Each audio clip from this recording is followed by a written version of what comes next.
tonight's episode of the Gamecasters, we talk about a lot of new games we've been playing recently. Natalie does another Nook for you, and then this time we end the show with our game. Stay tuned.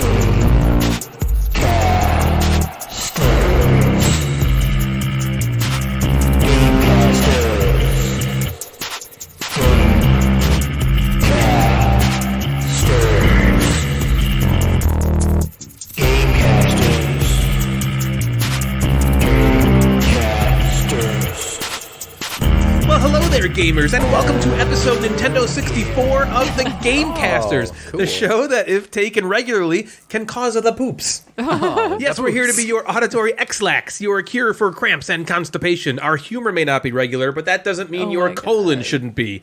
Rectum. Damn near killed him. What? You don't know that? Did he tell you to do never that? heard that? No. Oh. He just pointed at me, so I said the rest of the line. What was going on. What it's like is it's like that? when I say fister. I know, but what is rectum? No, I barely know her. Like rectum is I know what a rectum is. Butt- What is this little thing? like you wrecked him. wrecked him. You wrecked him. Did I wreck? Well, here's rectum. Damn near killed him. Get it? Gotcha. Okay. Get it? So with our poop quota filled, on to the pee quota.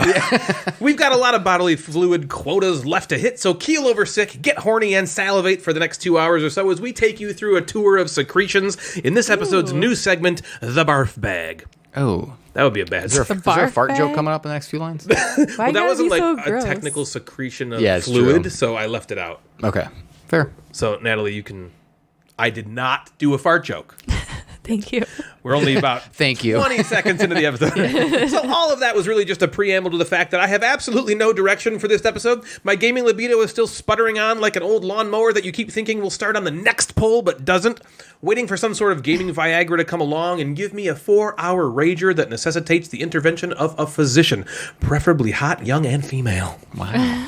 Well, Natalie and I have been into some gaming-adjacent stuff lately. I talked about it briefly last episode, but Natalie, me, Ben, and Ken from the Date Night Dice podcast, Jerry from the Board Game Snobs, Mick Dave Mick, Mr. Measles, and 2 other friends of ours are doing a challenge to paint the miniatures from the base set of Marvel United. Do you remember Marvel United? It's that game I fucking hated 2 episodes ago, fucking loved last episode, and now I'm spending all my time painting the miniatures from it, right? Weird, huh? I know. We're posting everything to Instagram for peer review and vote.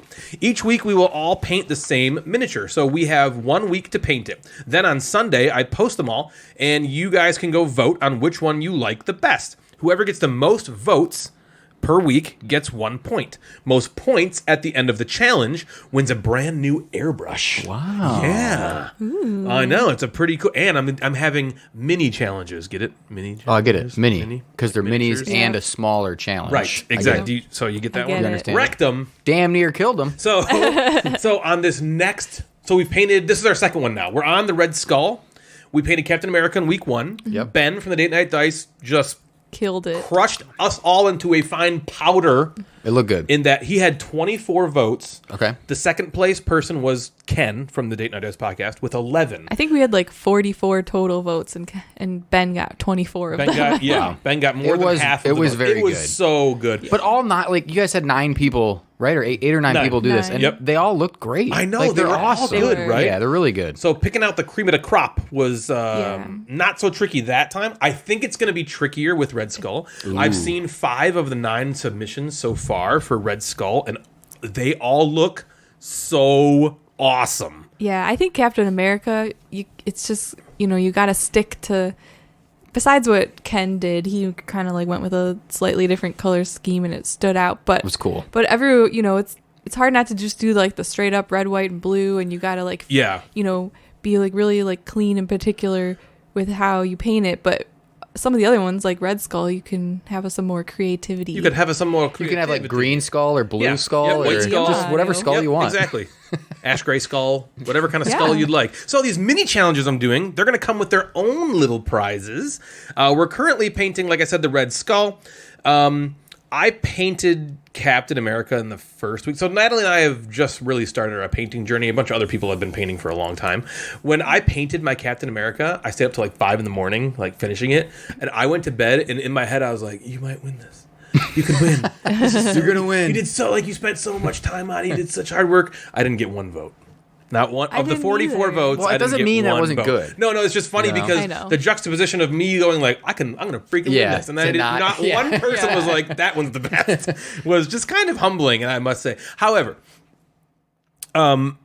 we are both, I think, so proud of the Yes. job that I we still did. like mine, I yeah. still love them, yeah. But it's just kind of funny, and so like I was Yeah. saying this on stream that I'm gonna. Like I was just telling them, like, I was gonna win this, and I didn't even get any votes. So whatever. I will. They would have given you crap anyway for winning your own challenge. That's fine. I would have much preferred taking my own crap. Gross. Ew. You don't have to take your own getting a crap. You vote. take their crap. Oh, I'll take. Hello. Ooh, that's way better. Yeah. Other people's crap tastes way better than my own. Yeah. I know what I eat. You don't want to take your own. You want to take the other people's. I feel crap. like Ben is a pretty healthy living guy. He is. His crap was probably that's the one you'll definitely take. better and healthier. And you get an airbrush. His crap and an airbrush in that order. Yep. So anyway, I say all of that like in jest because we are having the best time. We're having the best time. Yeah, it's fun. so much fun. It's not about it's not. I mean, winning is. It's like board games, right? Winning is the goal, but that's not what's important. I honestly don't think anyone participating is like, I got to win that airbrush. Yeah. I think they're more just like, ooh, what am I going to do with this miniature? How am I going to make it stand out? Right, it's going to challenge you creatively, and like it also get gives you better. a reason to paint. And it's just so cool seeing them all. Like, wasn't it cool, Jeff, like seeing the post with all 9 of them? Yeah, it was And you're cool. just like, oh man, like these all look really good. Which one do I like the best? Yeah. And it's fun for us seeing that too, because like I'm the one, everybody's sending me their submissions. Oh, did I just get one? I just got another submission right now. And just like looking at them compared to the other ones, it's just really cool to see subtle differences that people made in these miniatures, and it's really fun. I know you're not interested in it at all, Jeff, and I completely understand that because I wasn't for many years. Then all of a sudden I just wanted to one day, and then I just did it. I don't know, but it's really, really been super fun, and I can't wait to keep going. And you can see all the posts that I make on the Gamecasters Instagram page every Sunday. I haven't determined a time yet. I've been giving people till 5 p.m. on Sunday to finish it, but I might shorten that down to like noon because we get a week, So a week to do one little mini is more than enough time, I think. So I might have it at noon eventually, but sometime on Sunday, the Gamecasters account will post the newest mini challenge. So this episode is releasing. I'm not sure. I might release it today or tomorrow. Today is Saturday. Tomorrow is we're Sunday. doing it early. So the Red Skull will be up for peer vote in the next day or so, and it'll be 24 hours. So you'll have till Monday at a certain time. So you're not 24 hours. No. Sometimes. I don't know what I'm doing with this challenge. What kind of challenge am I Yeah, running here? last time you did Sunday at 5. Oh, yeah. Deadline was Sunday at 5, noon. and you had Monday till noon. So it wasn't 24 hours. But yeah, Monday at noon was the vote. Because most of the votes, I don't know if pretty much everyone's Instagram, the bulk of the stuff happens when you first post. Mm-hmm. You know what I mean? Yeah. Stuff doesn't, I guess like, so I like save overnight, like Monday at noon because like, time zones for people to see stuff. But if you have it like go on for like 3 or 4 days, you're just not going to get anything on Instagram for those last 2 days. The first 24 hours is usually the biggest. And even though like I'm not, this is something that I would like to be good at painting. I think it's very cool. I also know that I just will not put the time into it to be good at it. Yeah, I hear that. But it's so cool like seeing you guys do it. And it's so cool for you guys to paint the stuff that I bring over and give to you. Yeah, we have Jeff Cerebria miniatures. Yeah, the Cerebria minis I'm super excited about. We're you're gonna paint paint your the Zolkin gears. Yep. Gears. That'll be fun. And maybe one day I'll just come and I'll just try something. I think it'd be I think cool. you might enjoy it. I really do because it's not as hard as I thought it was. Yeah, It's same. hard. Don't get me wrong, especially when you're painting competitively like we're doing. I mean, it's bullshit competitively, but we're painting competitively. Yeah. And so going up against people who've had all these years experience like Mick and Ben and Ken and Mr. Yeah. Weasels, like painting against them is like intimidating because we're brand new. But it's not as hard as I thought it was to make it look good. Yeah, Yeah, I agree. these look good. I'm looking Yeah. at the red skulls right now, and they look good. I feel like He sees our red skulls. At Yeah. See the first, red the skulls, hardest they're part good. was like figuring out how to like paint these tiny little things and like not get your paintbrush everywhere. Yeah, Yeah, like, it's after, like, the thing. first You think couple you're gonna times, just you, like, slather all figure over it the place, out. and then you Yeah. just get a really tiny little paintbrush and you just do it. Because what I'm thinking in my head is that like that paintbrush of like when you used to do like watercolors as a kid. Yeah. And the bristles are like sticking out like, Everywhere. like Yeah. like Lisa Simpson's hair just like Dude, that like, everywhere is, and like, then a thing. And then I'm like, oh my gosh, how do you Yeah. paint something so tiny? It is hard. That's one of the hardest Most things of the I've found so brushes I far is use getting are- the bristles to stay in a one Point, yeah. point. Okay. So I bought these like kind of expensive paintbrushes, and they still fray. Yeah. a little bit. So Right. that is the challenge, but it's not like you think. It's not like Lisa Simpson's Yeah, hair. it's just like you know. Yeah, the ones you can I use, mostly they're do like it. the teeniest, tiniest little brush. it's like one bristle. Yeah, right. It's like one little tiny bristle, and you're painting like And it to was- get the eyeballs of these guys. You gotta like. It's just like boop, Yeah. You just like. And what was dot it cool is real on quick. Yeah. Ben was talking on his last podcast on the Date Night Dice Gateway Network. Yeah, that, baby. Yeah, baby.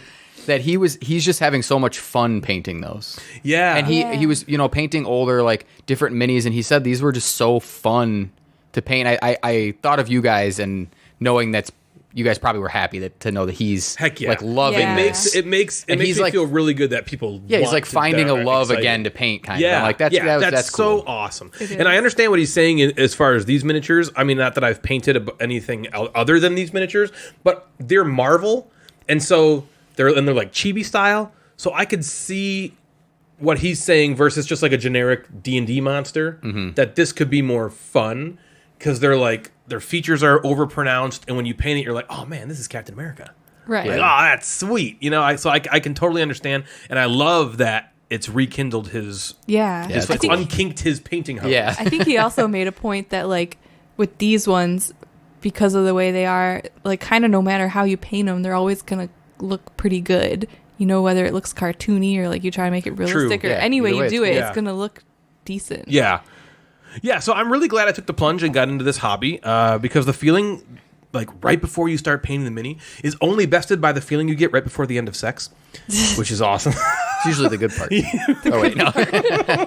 So Jeff, what have I you mean, been the up best to, part. man? I know you're not painting anymore, but tell us. I don't know that you've told us. Tell us the finality of a certain project you've been working on. The basement's done. It's done. It's done. The basement is I feel done. like you did that pretty fast. So I counted.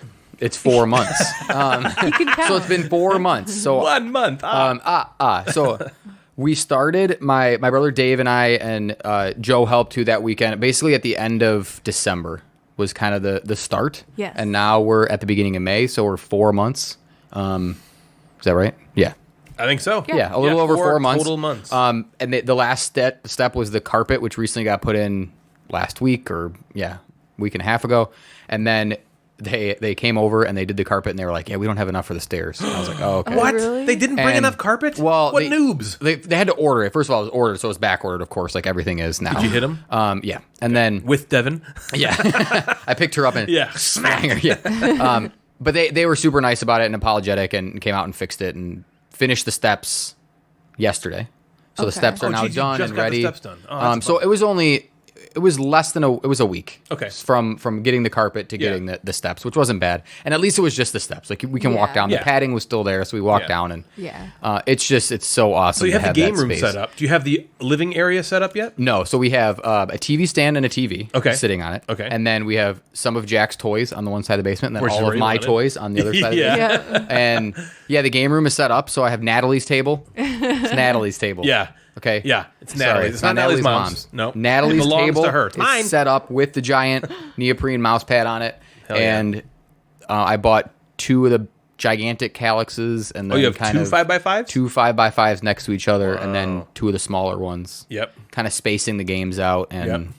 I just want to sit down there and You have live like there. my TV shelf even Yeah. on there. You got Yep, the one like turned sideways. Yep, the Yeah, horizontal it's with the perfect. TV Oh, on yeah. it. Yep, Isn't I it was so like, good? oh, I can do this like Ryan's. Yeah, it's sweet. It is cool. Yeah, it's really good. I just want to sit down there. Like Friday, I was working from home, and I was like, oh, I haven't opened up the initiative yet. So I was like, let me go downstairs and sit on the floor. And I like sat on the floor and opened it. I felt like a little kid. Nice padded carpeting. Yeah, it's just as awesome. I'm just like in love with it. When you It's just get awesome. furniture down there for the living room side, I want you to do what I did when we got our new carpet. I took video and I posted. I want you to take like coming down the stairs. Okay. you know what I Like, mean? all Take, done. yeah, I want to Okay. see like the whole thing. That's a It'll good give us idea. it'll give everybody a really good indication of what the space looks Yeah. like. Yes. Yeah, I'm super excited. Make sure it's the just gimp's put great away to in have. his chest, Yes, of you course. know? Yeah, we'll put the swing. I'm in the back, fine if yeah. we hear him in like groaning from the room. But Sure, it's probably we a don't little see him. Yeah, that's different. Yeah, because kids That's go an on extra there, layer. But like, that's Yeah, okay. yeah, okay. Yeah. Oh my gosh. I did when I posted I don't know if it was the picture or like the fact that the carpet was done on Instagram.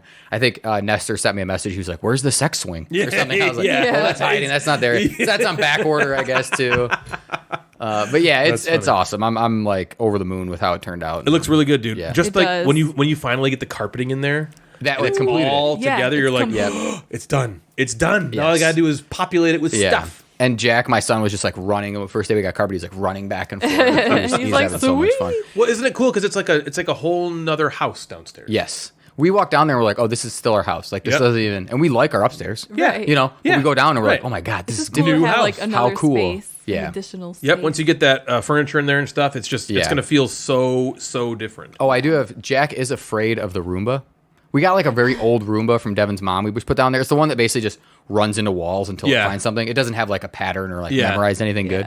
And he's like, vacuum. Yeah. He goes down there. He's like, vacuum. He wants to know where the vacuum is. Get that thing away from me. And then sometimes he wants to turn it on, but he wants me to hold him and watch him so he knows where the vacuum is. It's just funny. Oh, he's trying to face his fear. Yeah, he's like, bring it on, vacuum. Let's One get time he through that. accidentally turned it on. He like screamed and ran away. But it's just so funny. I'm like, Why? It's That's like this so big. funny. I know. Well, Hobbs is afraid of it too, so it's all good. Yeah, Hobbs is afraid of something it, in and then common. Max just lays on the floor and it hits him. And he just like looks at it like whatever. And Hobbs is like, this thing can't eat me. What do I care? Yeah. So we haven't done nothing in All terms right. of game playing. We've played just enough to still call ourselves gamers. Okay. Not enough to call ourselves hardcore gamers anymore. We're softcore gamers. Yeah, okay. We're on a journey though, right? You know, like this whole gaming thing is a journey. Okay, this ebbs and flows. We're in a complete ebb right now. We are scrambled ebbs. We are Omar ebbs. Omar Eds. Oh my Nice. That's a- God. Sorry, I'm not home right now. I'm walking into spider ebbs. oh my god. That's not to say we haven't played nothing. And that nothing we haven't played is The Initiative. A cooperative game of story, strategy, and code breaking for 1 to 4 players. Designed by the venerable Corey Konitska. Yeah, Now big. this That's is a big weird. name. If you know anything about Fantasy Flight games, you know that Corey Konitska has been he's like their resident designer, okay? And he designs very, very Ameritrashy games. Really popular, awesome, amazing games. He's been one of my favorite designers for Like what? ever. So he he was actually one of the original designers of a game you might know called Star Wars Destiny. Oh. Space Hulk Death I've heard of that Angel. once He or designed twice. that. I think he designed. Look up a Fantasy Flight game and you'll see his name on it. Of course I'm blanking and sounding like a freaking moron. But did he have anything to do with any of the Arkham horror games? Anyway, I don't know. I was like, you think I know any fantasy? He is a games very, like- very good designer. Okay, so this game, The Initiative, is not. I don't think it's a Fantasy Flight release. It's not. It's called Unexpected Games. So does that mean Corey Konitska no longer works for Fantasy Flight? I don't know. Because he was their resident designer, kind of like how Eric Lang was for Come On games. Like they hired Eric Lang to be the game designer, like the head of game design. So Corey with Konitska- Ryan's all those Star Wars games, Imperial Assault, Rebellion, all the Star Wars, he has his name on. Twilight Imperium 4th Edition, he has his name I think on. Forbidden Stars as well. Yep. Maybe. Eldritch Horror, Battlestar I Galactica, knew which he is a did one great about game. Oh yeah, Battlestar Galactica for sure. Descent, which people love. Oh yeah, he did Descent. Right. Rune Wars. Huge game. Oh He's yeah, on- Rune Wars. He's on like the original Mansions of Madness. I'm not sure if he's Yes, on the okay, I second knew he was edition. on Mansions of Yeah, Madness. that game Star Wars Destiny, which I just hear is like it's only the 483rd ranked game on board game. It's like barely Yeah, these people don't know what they're barely talking a game about. So that- I don't even know why we use board games. Gears of because these War, people which actually is have one no of idea. my favorite little mini games. Yeah, He is. Well, it's a big game. it's a big game. Yeah, a big game with minis. So he's got a pedigree. This guy, and he is the lead designer on the Initiative. So which is not a game you would think that he would make based on all that list that I would have. absolutely. This Well, is also, the it's not opposite. Fantasy Flight. So I'm really interested to know if he left Fantasy Maybe he Flight. listens. So Corey, why don't you Corey, give us a call? Tell us what's going on and let with, us know with this. Is what's the up. Initiative somehow affiliated with Fantasy Flight in some way? I don't know. Or you moved on from them? Who knows? So Jeff first told me about the Initiative way back like 10 days ago. And ever since then, I've just wanted it so badly, but you couldn't get it because it hadn't arrived in the mail yet from the time you ordered it. Well, finally, after like 2 days of Amazon Prime, it showed up, and now this game, this grail, Yeah. You have found. has landed into my collection once and for all.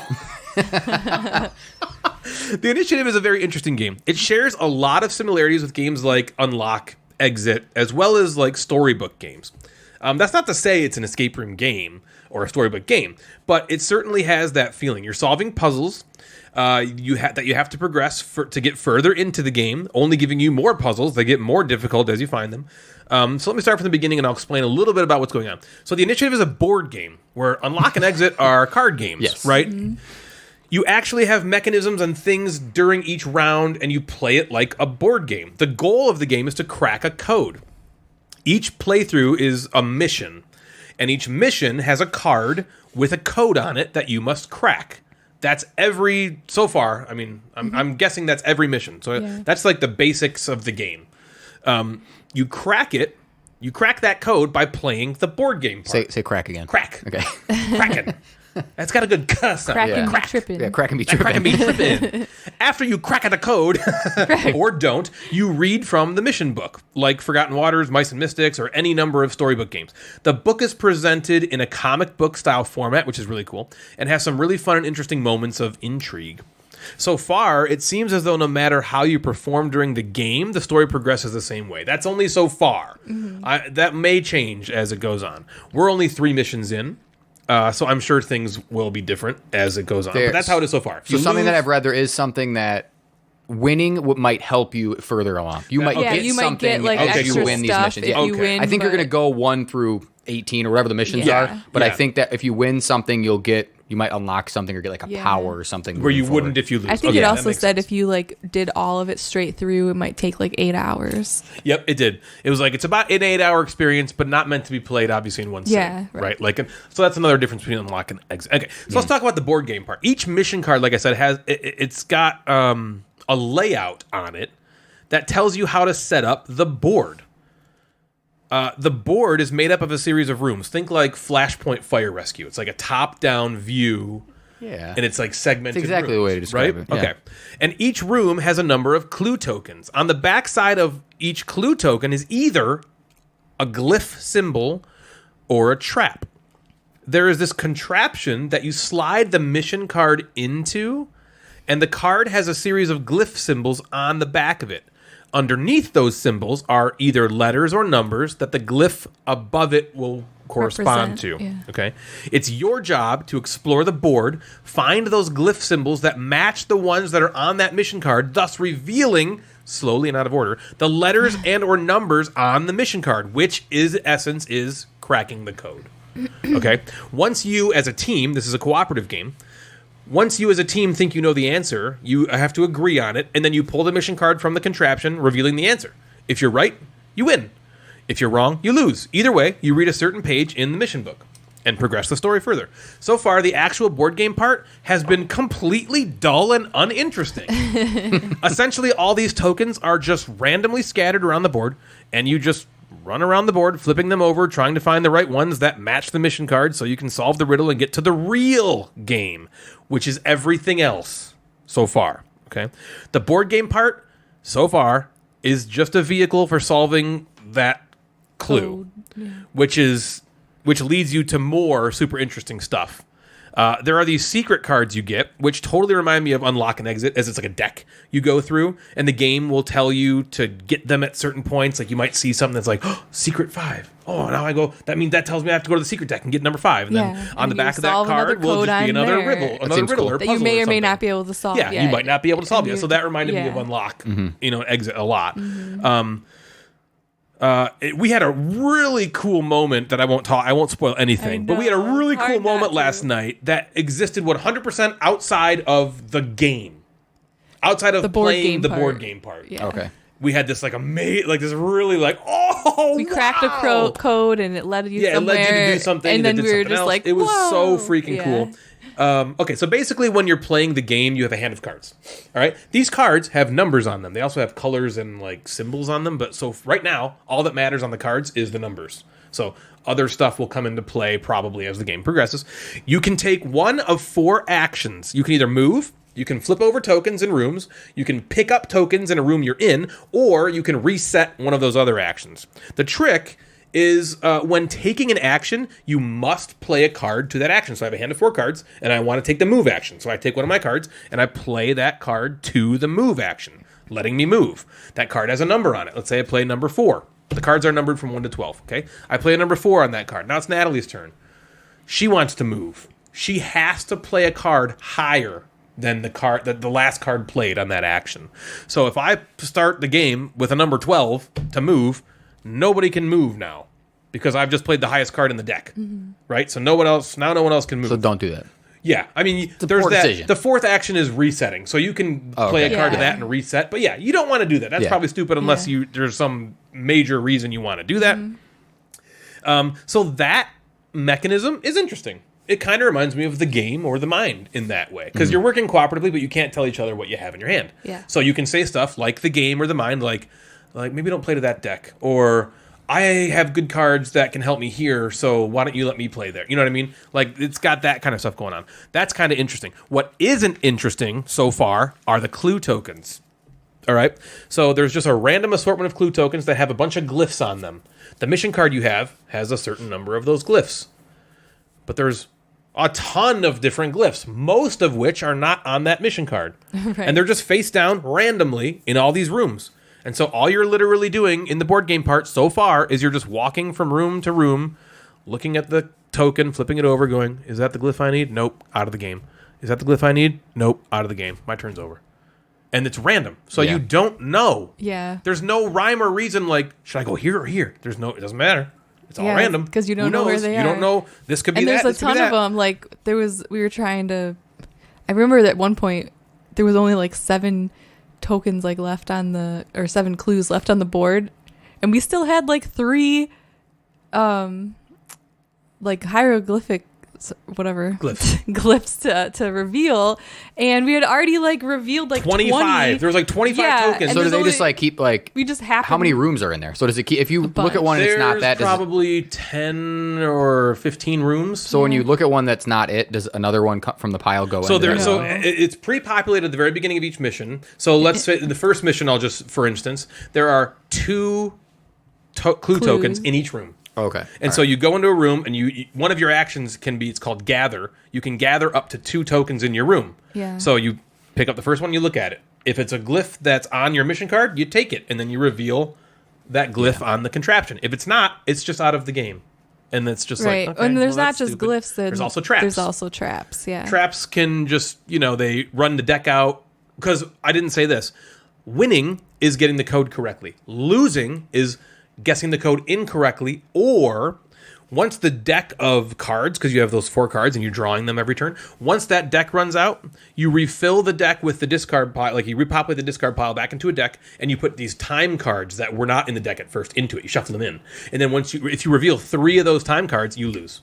Okay. So you're timed. You can't just take Sure, forever yeah. and do whatever. But that's what's been kind of annoying is like, it's random so far. So we could randomly discover the glyphs we need on the first 3 turns, or like happened to us last night, it takes us the entirety of the board until we finally find the glyphs we need. Okay. Now you can sometimes solve the clue before you get all of the glyphs. Yeah, we figured it out. A couple times. Like you can see, you're like, okay, if this is that I'm only missing 3 letters, so I know what this is. And you can just choose to guess and be like, okay, we're as good. long as you agree. All right. Right. If one of you is like, no, I want to keep going, then you have to keep going. Yeah. But yeah, me and Natalie were like, okay, we think it's probably this. And Let's I look. And we don't looked want to and we were like right. give too much away, but like there was one time where we did reveal all of the glyphs, and we were still like sitting there trying to figure it out, Okay. after having because revealed. it's not, So like, it's not 'cause they're all necessarily just different. like, It's not just like a word. Not Yeah. necessarily. Cool. It There's could be numbers, it could be like letters. unscrambling things. Whoa. like- Spoiler. Spoiler, Natalie, jeez. Yeah, exactly. So But, there's that kind of stuff in it.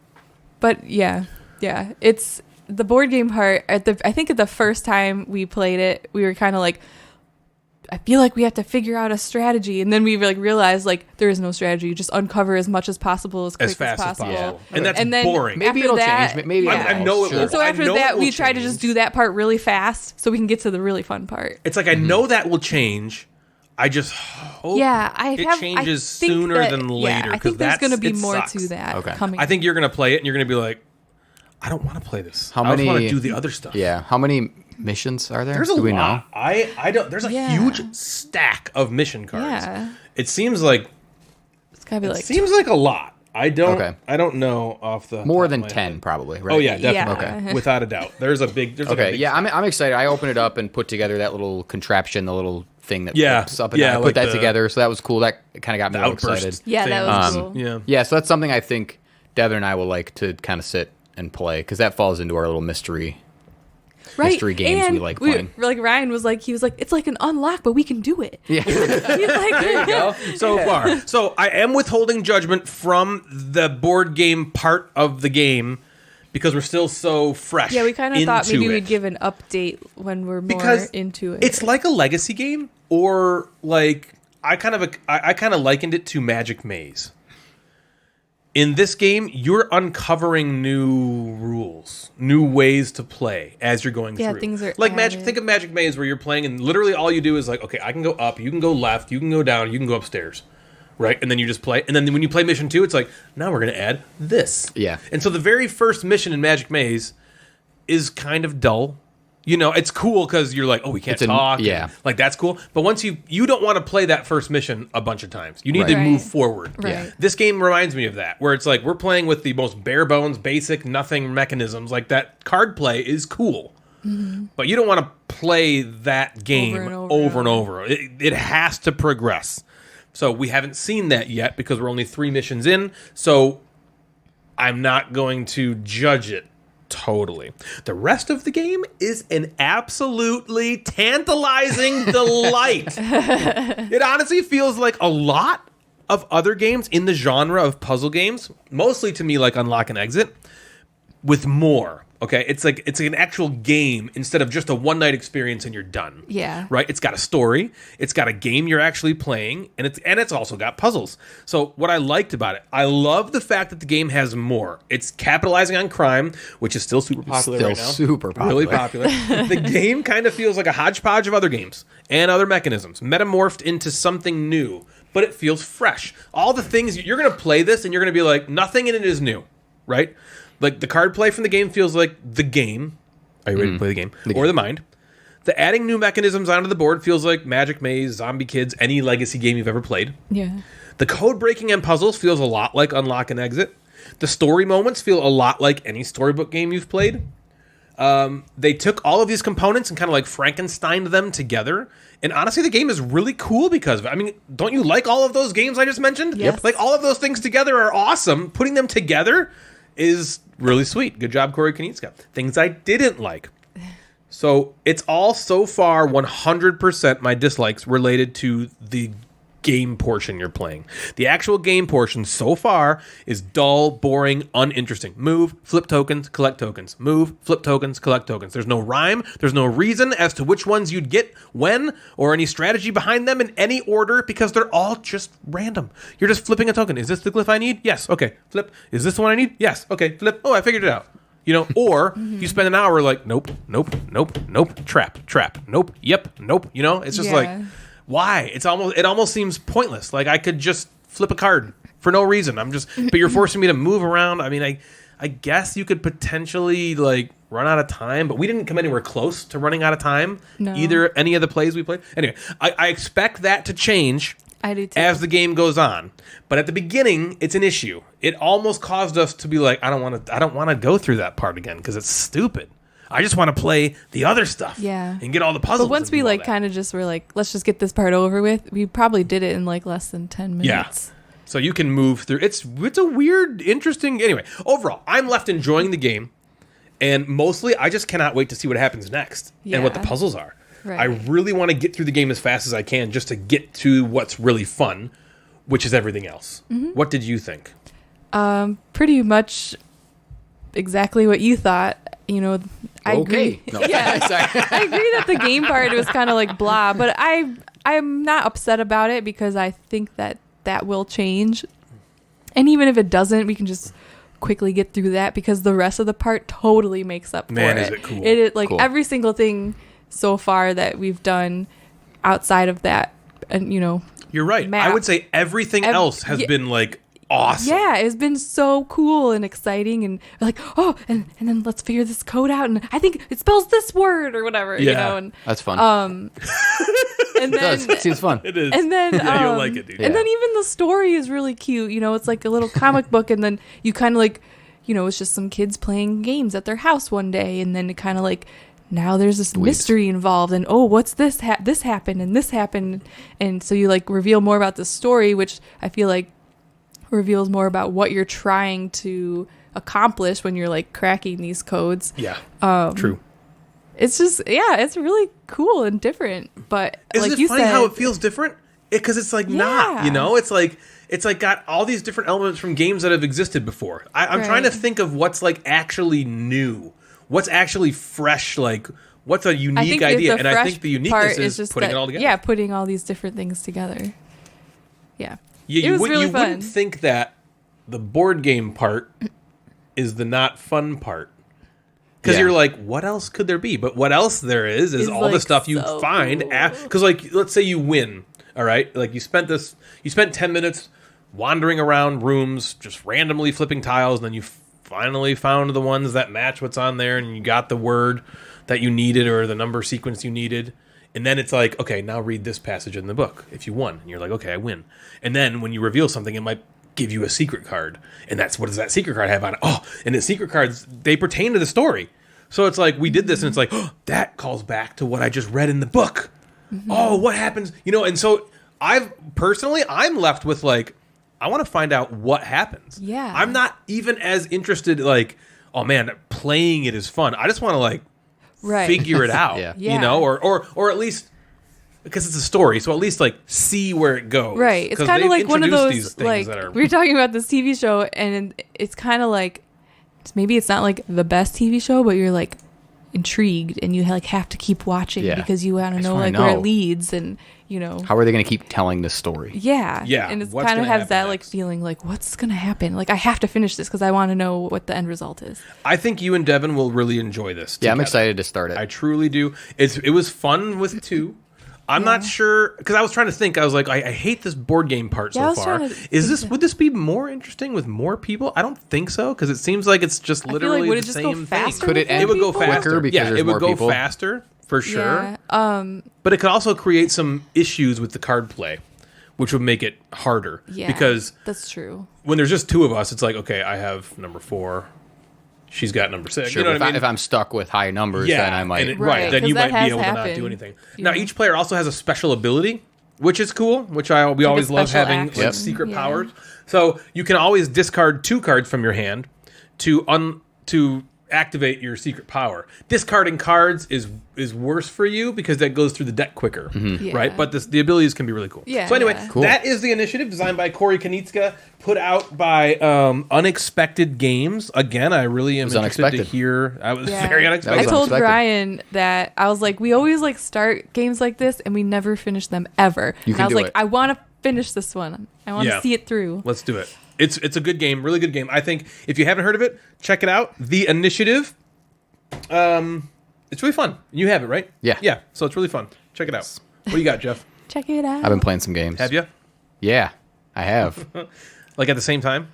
Just lots of games all at the same time. I thought like so. I have you know when people, if you like Queen's Gambit, how she played all these people. Simultaneous. Plays. I have like go from table to 6 table. friends all sitting at and a they're table, just waiting and for then you to I'm make a like, move. I'm gonna play the Magnificent here, and then I'm gonna go play Hallertau, and then I just make a move. What and if I one go of the from, games is like Twilight Imperium? Man, one guy you're playing 8 hours. Yeah, like, oh boy, that's funny. So yeah, I've been playing some games. Let's talk about this game that's sitting in front of me that we have put off for weeks and weeks about talking about because you guys are going to play it, and you guys don't play games anymore. So that's true. We learned it, and I taught it. And then, yeah, so maybe you can have at least when I'm talking about it, you'll know like we'll kind of know the rules and the gameplay. So this game is called Hallertau. So let's talk about it. This is Uwe's Baby Uwe. Baby Uwe. I love that they call him Baby Uwe. Baby Uwe, yeah. I think that's so fun. So this is Uwe Rosenberg's latest humongous box. And it's not even as big as some of his other bigger boxes. You say it's his lightest of his big boxes? Latest. Oh, okay. His I'm newest like, really? big box. But that might not be that might not be a wrong statement either. Really? In terms of like when you're thinking about like Caverna. Yeah, because this is that size box, right? It's the Caverna size. I don't believe it's as heavy Agricola as size, Caverna in my opinion. Or at Labora size. Okay, interesting. Or definitely, or at Labora is heavy to me. Okay, interesting.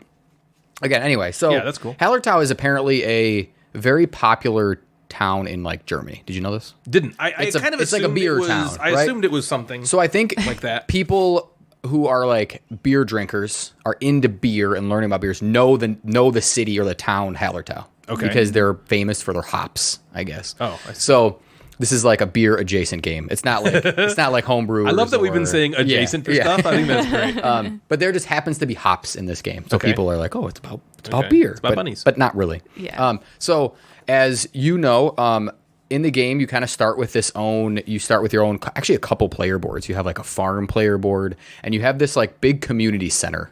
So players are controlling this small Bavarian village, with the goal of basically like every other kind of game, being wealthy, getting prestige, points. Prestige right? worldwide. Yeah. Prestige worldwide. And you do this by providing crops and what I'm calling sheep products to the local... Sheep products? Sheep products. Okay. So that would involve sheep, their wool, their penises? hide, and milk. Oh. Yeah. Oh, sheep milk. Sheep milk. Oh. I thought it was cow milk. From the teat of sheep. The teat. The sheep teat. Yeah, sheep teat. Okay. And you want to provide all of that stuff, crops, sheep products, to the local craft folk. Whatever craft folk are, I don't really know. Okay. But you provide it to them to essentially increase your kind of the influence, the power of your community center. Like you're becoming more famous. And that's where that mechanism here of sliding your community center to the right is sort of like improving your part of the village. So the board is made up of 4 quadrants, and you're basically taking turns placing your workers on these action spaces to gain resources, to sow crops, to gain sheep and their products. Ryan, to get bonus cards, to improve your fields on your Arl, yep, on your Arl boards, your fields of Arl boards. Because you have this big field board, and so you're increasing the productivity of that. And what's cool about these action spaces is that they're an increasing number. You need an increasing number of workers to activate the space. So, for example, there's one spot that gives you like 4 brick, and you get 1 extra field. And the first person that goes there gets you. You only have to put 1 worker down. The next person that goes there would have to put 2 workers down. The next person would have to put 3 workers, and then you can't do it anymore. And that's it. Yeah. So it only goes Like 1, Keyflower. 2, or 3. Yeah. Which is a cool mechanism that I like. All of the spaces, and you guys can see it in front of you, all the spaces provide a bunch of stuff. Like there's not just one space that's going to get you sheep. There's So not just one everything's space good. that's going to give you brick, but there's like a little variation. This one might give you 2 of brick and 1 of this, and this one might give you 3 bricks but less of something. There's Does like one give you any of paper and a number of maybe. coin? Well, you get 4 of coin for 1 paper. Oh, okay. That's usually what it is. 1 paper gives you 4 of coin. That's the game you always win. Cha-ching. Oh man, we should watch Steve Brule during and before the show. Yes. It's so funny. We should make like a YouTube video of like you reacting to Steve Brule. It would literally just be us Just dying of laughter laughing, yeah. and repeating Yep. everything Yeah. we heard before it happens, Over and over again. Yeah. So after placing workers, so you go through and everybody places all their workers. And because there is a varied number of workers placed each round, you might not, like I might take 2 turns in a row because Natalie ran out of workers. Okay. She might have placed 3 last turn. I only placed 1 every turn. You know Okay, what I mean? so So once everybody's done, you then essentially produce all your crops that Sorry, you real have quick. planted. Do you have to play all your workers? Or can you keep some back? Is it There's pointless to not there's no play them reason all? to keep them. Okay. You would yeah. actually, if you didn't have a space to put them, you would either put them on a spot that would give you a card, or you would turn them into what they call like tools. Okay. So your worker Okay. would be a tool. A tool. Way to What go, a tool. What a Because tool. you need tools. To, you like, need the move tools the for boulders. sure. Okay. So saving a worker doesn't get you anything, because if you had 6 workers at the beginning of round 1 and you saved 2 of them, you would Yeah. still get 6 workers at the beginning of round 2. Got it. You wouldn't Okay, get an I see. extra. So it does- anything. okay, that makes yeah. sense. So you would definitely turn them in for tools or for something else. Sure. So after all the worker phase, it's kind of crazy. This game is broken down into like 10 different phases.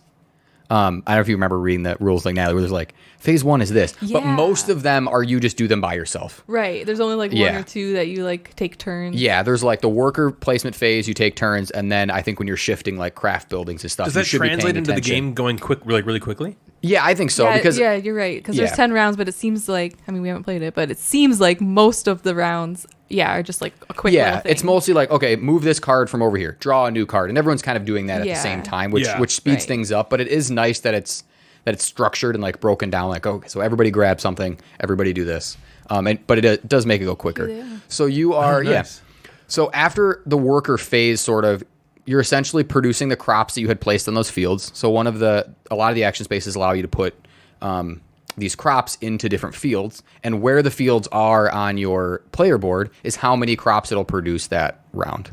So as you increase your field's power, you might get 5 wheat that round, or you might get 4 hops, depending on where it is. So you produce that, and then essentially you're taking all of the crap that you have gotten in that round, which is like 6 or 7 different resources in terms of like sheep and wool and milk and hide, all that kind of stuff. And you're essentially creating this sort of puzzle of like, all right, I have to take all of this stuff and I now have to give them to these craft buildings that are located just to the right of my community center. So if I give these, each craft building needs a certain thing, right? This one might need more wheat than hops, so you have to give it like 2 of one, whatever. So you do this conversion puzzle essentially, and give them all their stuff. And those craft buildings then move over to the right on your player board. Every time you give them what they need, they move to the right. And once they've moved far enough, then your community center essentially moves along with it. Boop. So every time the community center moves, it's on wheels. it actually, it actually gives you more workers. So there's a window that's left open on the player board on the little community center. And then you start with 6 workers. If it slides over 1 space, you get 7 workers next round, all the way up to 12. Is it actually sliding? I know in physical space, like you're actually moving it. Is the thematic thing that it's like, what's the... No, the theme is that you've advanced your community further. Okay. That's all. You're not literally moving it across. You're not moving it across Hallertau. You have like the mobile home of Hallertau. Closer The mobile home to the community. spot. No, I'm almost positive the theme is basically just advancing, like your community is becoming better, right? Okay. And I think Uwe just was like, well, let's just slide this little mobile home along this little path. So you're taking all that stuff, you're moving these craft buildings, which then move your community center building, and that's where you're going to get more workers, more points. That's I would say the overarching goal of the game is to slide that thing as much as you can, because you always want more workers in games. Once you get to the end or close to the end, you'll get points for moving it, and they're like big number points. I think I got all the way to the right or 1 short of it. Devin was a few short, and it was a 20-point swing, like the difference. So you need to. So you got to move that sucker. You got to move it. There's no winning, I think, keeping that thing far to the left. Can you tell early on in the game? Like, so you got yours all the way, and Devin got hers close to all the way? She was maybe 3 short, and I think I got mine all. Is it something where, like, halfway through the game, you're like, I'm lost here? I think that maybe you could see that, but there's other ways of getting points. So I think you just have to pivot, and you have to do something else. So you're like, okay, he's got me on the community center. I got to go for cards now. You have to go for cards. So that's the other way that you're going to get points are through these cards. Okay. So you go through, I don't remember how many rounds there are, but you go through all the rounds, and then you're totaling up points from, the community center, from your craft buildings, from these cards, and of course, most points wins. So some of my thoughts, I thought it was very easy to teach, surprisingly, and I think that a lot of Uwe's games are kind of like that, where they're almost simple to understand, but difficult to like master. There's always a lot of choices. Yep. But the game itself is easy. Yep. Right? Place a worker, get this. Okay. I loved the farming mechanism. I thought that was cool. And, he just keeps throwing farming mechanisms in all of his games, right? Yep. So picture this sort of grid for the farming. So you have a grid of maybe 7 or 8 fields. I don't know how it is. Maybe let's say 7 fields, right?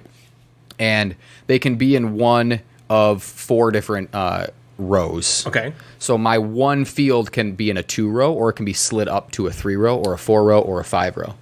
Okay. But then the one next to it could be at a 2 row. So I can basically, as I take action spaces, slide these different fields up and down. I want them to go up. Yeah. Right? Yeah. Because now if I put hops in that field, whatever 5. row it's in, I'll get 5 at the end of the round. So that's a fun puzzle, because next round I might not want to put hops there. I might want to put wheat there. And then if I do farm at the top, the next round it slides back down, because you've like produce that land, so obviously the land degrades a little bit. Any land you don't produce on actually slides up farther, so that was a cool kind of balance. You can also like use these fields to like pay for other things later in game, so that's kind of neat. I liked managing that system. Okay. I loved the action spaces, how you had to play 1, 2, or 3. I thought that was just cool. How like the first person plays 1 gets the action for 1. I would have to play 2 workers. The next person would have to pay 3. And in a 2-player game, some of those are populated already? Some of them will be populated. Is that only a 2-player game thing? Do you 3 know? players as well. Okay. And I think 4...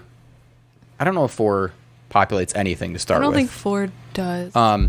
But yeah. But they do have this cool thing, and Natalie read the rules more recently than I did, but at the beginning of every round, you flip over a card, and it essentially will take the top row of workers off certain quadrants, right? Right. Oh. So that then frees up these Yeah. spaces. Yeah. So that's nice. That's how they then recycle, because at the end of the game, you'd be left with no spaces Right, to you take can't do anymore. anything, So yeah. that's how they will start to kind of free up some of the spaces for later. But I always liked the choice of, okay, this worker, this spot is one worker. It's cheap, but I don't really need that stuff. Yeah. Yeah. But this is what I need. But what a damn, that's 3 value. workers. Yeah. Like, What a that's 3 value. workers. So do you go for the value or do you go for Yeah, what exactly. You, So I like making those like tactical decisions in the moment. I thought that was really cool.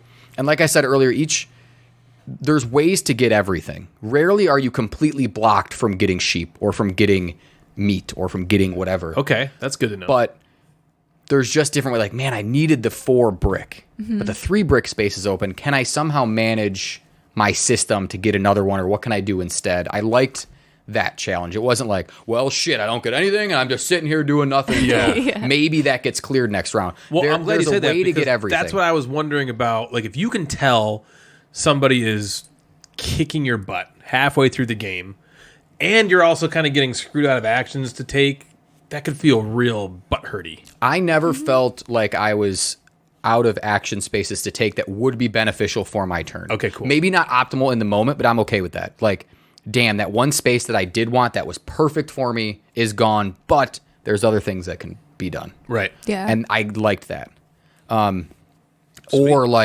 Or being tactical and going, well, Devin has 2 workers left. If I go to that space with 2 workers, she might not be able to even do that one I know she needs. Yeah. You know, there's Yeah. that. I know people like playing like Yeah, that, where for they sure. they will go after each other, right? For how goofy the community center, the community center like felt of like, yeah, what am I doing? Yeah, what am I Yeah. really doing? For some reason, I liked the little window thing, and you slid it, and that's how many Yeah. workers you got. That is a cool thing. Yeah. Yeah, like all of these That's what craft grabbed me. buildings. Yeah, all these craft buildings are advancing and becoming better, and your community center is moving along with Mm-hmm. it. So, What's with the boulders though?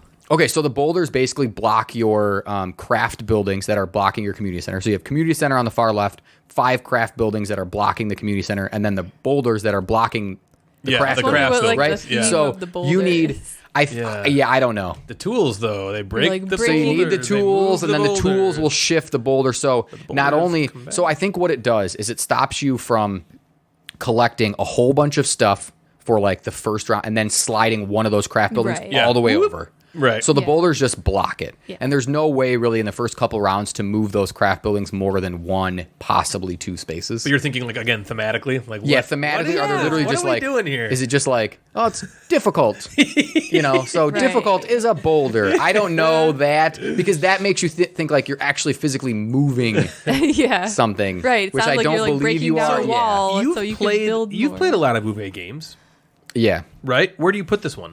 So again, this is for my last one. I haven't played a lot of his heavy games recently. Yeah, remember last True. week was our, This was or it. This last was number one. 5 on my list. I really liked it. There were some downsides. So one downside that I think will come up in your game that you might get frustrated with is there's some randomness of cards. I've heard Okay? that. So Yeah. you take cards. You can draw cards. There is a space that you have to take cards. So in order to get some of these cards, you need to use a worker. So that I'm okay with, right? There are cards that you automatically get every round that are on this little player board here that you just get to obtain. And if you have it done, you get whatever's on it. So if I already have sowed, 3 fields or whatever on my turn, I can play that and I get whatever's the bonus. Oh, on so there. it's like Takanoko Yeah. So you syndrome? can, yes, but I think it's better than Takanoko because I can't just draw like, oh, I'm just going to draw 3 cards and then, Right. then I Oop, get I it. score Right? 'em. Yeah. There is Yeah. a sense of like spending workers to get these cards in order to have Okay. it. So, but yes, you can pick up cards and just Luck into a have bunch of something stuff. done and then get more, right? Yeah. But I think, so I've talked to a handful of people who've played this, and I think there's a strategy of just going after cards to try to mitigate some of the randomness or to take some of the randomness away from the person that is just lucking into it.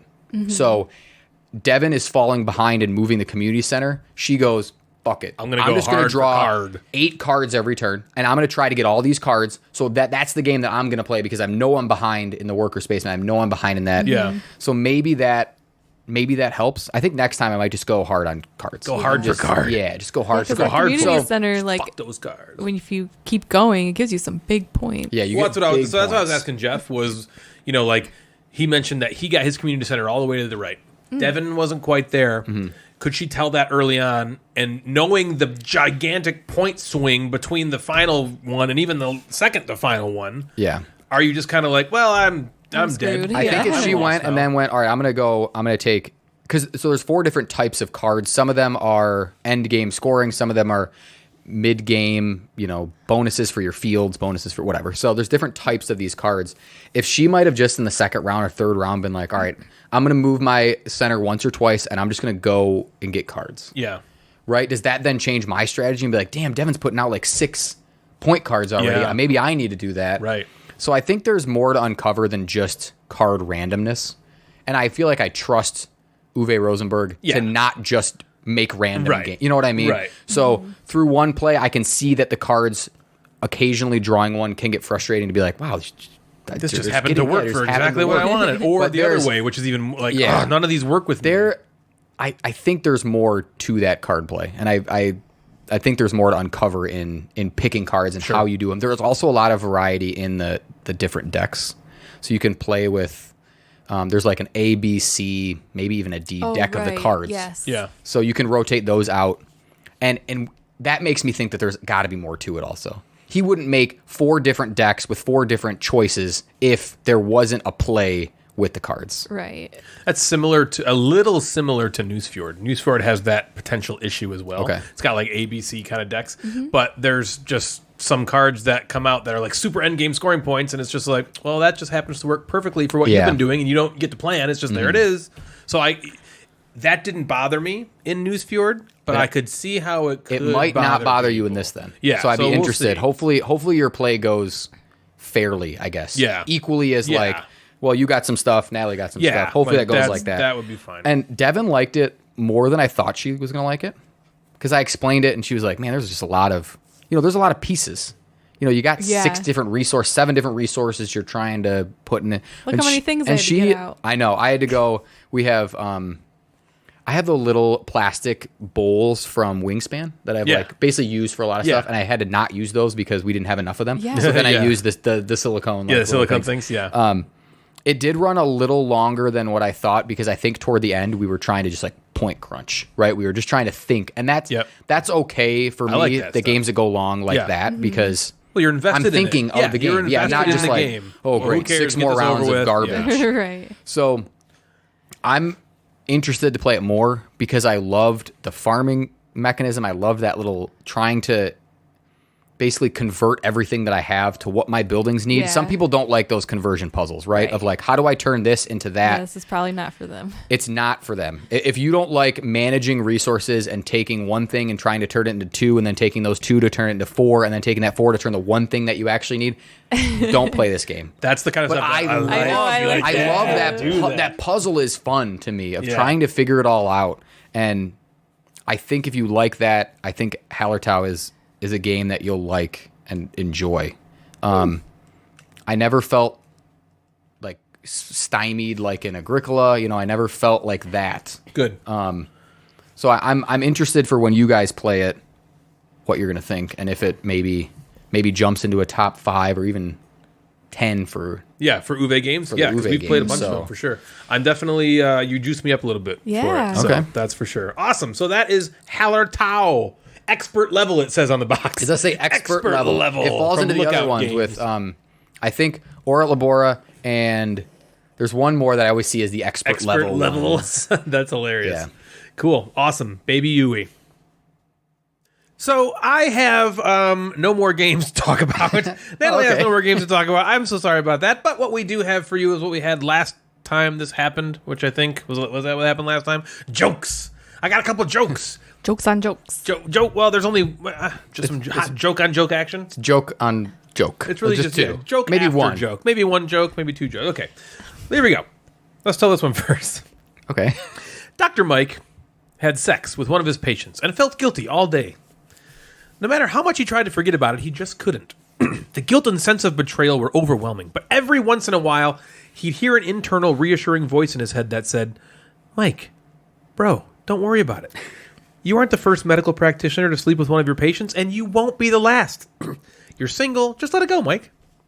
But invariably, another voice in his head would bring him back to reality, whispering, Mike, what's wrong with you? You're a veterinarian. Oh, okay. That's why. That voice, you're single, like it's cheating on his girlfriend if he has sex with a dog or something. Two antennas met on a roof, fell in love, and got married. The ceremony wasn't much, but the reception was excellent. Oh my I get it. Hey, Dad, are we pyromaniacs? We are, son. We arson. Oh, Get it? And the last one. Archaeologists have just discovered the oldest known tampon. They just don't know what period it's from. gross. There We it gotta talk is. about tampons again. Yeah, this is back-to-back tampon episodes. I know. Good stuff. Tampon. Tamp off. Okay. Now to our new sponsor, What do we got? Yeah. some tampon Tampax. company. Yeah, Who makes tampon? tampon company. Gentle Glide? Is that a company? Oh my god, if you can see the face, Natalie's face needs to be the thumbnail for this. This episode, episode 64 with Natalie's Maybe face. that's a looks like lubricant. that. I think it's lube, maybe. Well, I'm looking gentle up glide. Gentle Glide. Pretty Is sure Gentle that's Glide? not a Did I just make that tampon. up? Gentle Glide. Is this my work computer? No. Playtex. See? Playtex. Oh. Playtex Simply Gentle Glide. Gentle Glide is with the brand, though. Unscented. Yeah, Playtex Simply Gentle Glide tampons. See, I know tampon facts.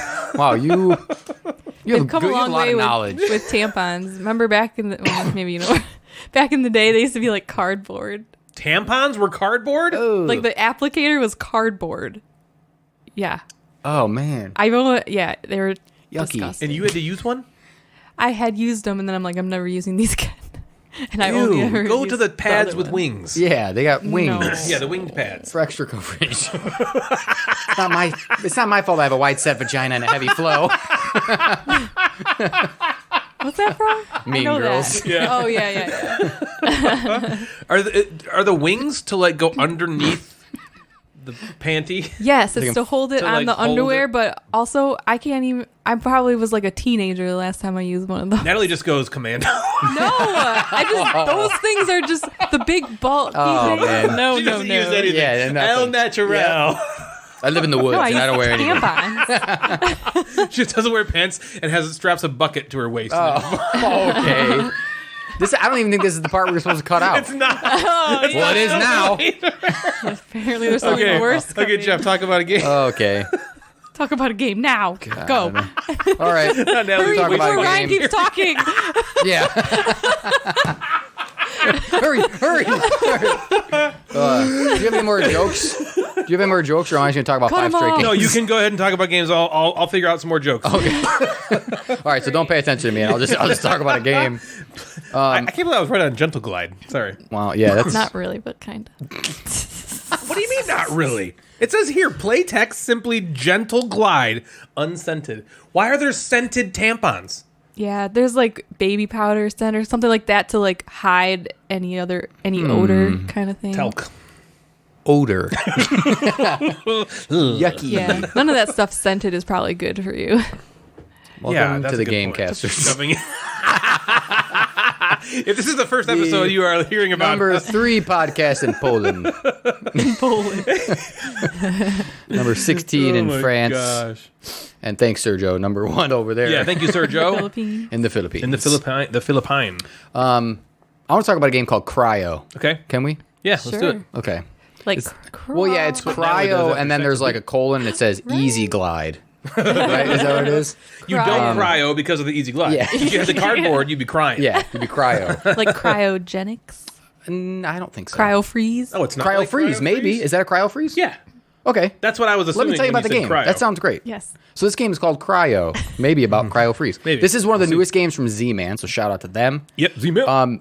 I'm going to give you 2 designers, and I want to know if you know them. Okay. Okay. Do you know Luke Laurie? Nope. Yeah, Luke Laurie. Why do I know? He said Luke two- You mean Hugh Laurie? Hugh Laurie, yes. Laurie? He plays Right. That's who I know. Yes, and he's the dad in Stuart Little. He is, isn't he? He is. Do you have a 2-year-old? Yeah, right. 2 more recent games that he's that has gotten a lot of attention. Oh, Dwellings of Eldervale? Dwellings of Eldervale is obviously like his gem one. right now. He also did Whistle Mountain, which always gets really I know good. why I know him. I think he did Energy Empire. Manhattan Project. Yes, he did do not the original, the Energy Empire one. Yep. And then Tom Jolly was also the co-designer. So Luke Laurie and Tom Jolly. Tom Jolly did Wiz War, the 8th edition, like the one everyone seems to like. Wait, he didn't do the original Wiz War? I don't know if he did the original Wiz War. When I popped up, the 8th edition was, I know, the one that I think is maybe the most popular one. Yeah. And his name's attached to that. So Luke Laurie, I think, is a hot name right now because of Eldervale. And maybe you guys haven't seen this game because you don't play games anymore, but the cover of this box is beautiful.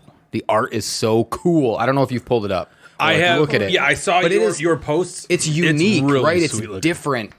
I don't know what is different about it. I almost can't even explain it because I know nothing about art.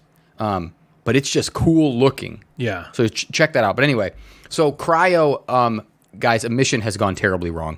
Okay. And our ship has crashed on a hostile planet. Okay. Now, the planet is going to get extremely cold. Maybe cryo freeze cold. Cryo freeze. And we essentially have to get our crew underground where it's warm enough so we can survive. Right? So that's kind of the theme. It's kind of nonsense. Because what's interesting is our plane, like our ship crashes, but we're all for some reason on different like teams. Right, but we're all in the same boat. So there is like a backstory of like there's some sabotage and some arguing going on in the ship, and that's why it crashes and blah blah blah. Right. Okay. So the whole ship has broken up into separate factions, and you are the leader of one of those factions. Okay. And you basically are just competing to survive, and trying to have all your crew pods survive, or as many as you can. So it is a worker placement, resource management, area control game with all that little stuff combined. Wow. 2 to 4 people. Devin and I played it. I explained it, and we played it in about an hour and 10 minutes, which is a great time to get to the table.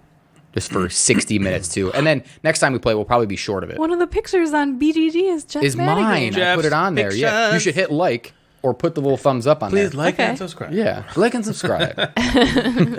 So, what you do is you have 3 workers, okay? And these workers are cool. They're little drones, and they're almost like little plastic figures of drones, so it's kind of cool. Okay. And you're basically sending out your drones to various areas of the board. There's 4 major areas to essentially scavenge the planet and to save your crew members. So that's kind of what you're doing. Each area maybe kind of specializes in a different resource or conversion of a resource. And then your crew pods have landed at those areas. So one of the action in all 4 of the areas you can take is to rescue a crew pod. Take a crew pod from the board and add it to your own player board. Okay. So it also helps as you place drones. You're essentially you're gathering those crew pods. You're gaining or exchanging these resources. You're playing these very cool multi-use cards and some other kind of more minor stuff. And on your turn, you're either placing one of your drones or you're recalling. So the same kind of thing of some worker placements that you take your turn to then recall. But the recall is pretty cool. I'll talk about in a moment. Okay. So all of this basically has the main goal of trying to take those crew pods from the board, add them to your player board, and then put them on ships to essentially send them underground into these different cavern areas. So they can survive. Cavern areas. So they can survive. So the top part of the board are all your worker action spaces, and the bottom part of your board are these caverns, okay, that can be flipped over and explored. And you are trying to add your crew pods to those caverns because then they will survive and get you points. And if you have control of those areas, that's where the area control comes in. Okay. If you control the caverns, then you'll get more points. Or you can just recall workers, right? Recall workers, you take them and individually you add them back to your player board. And there's 6 spots where you can add them back to the player board. And wherever spot you put them in essentially will run sort of like a production line and will generate some resources or help you exchange resources, which is kind of neat. So one of the actions on the board that you can take is you can take these small tiles and you can add them to your player board, which changes then the production line. Okay. So for example, if I wanted energy, one of the production lines will get me energy, but I have to get a tile to put onto the board that I then will exchange something into energy. So I might take one that the green resource turns into energy. Natalie might take one that says the gray one turns into energy, and you just make that conversion if you want.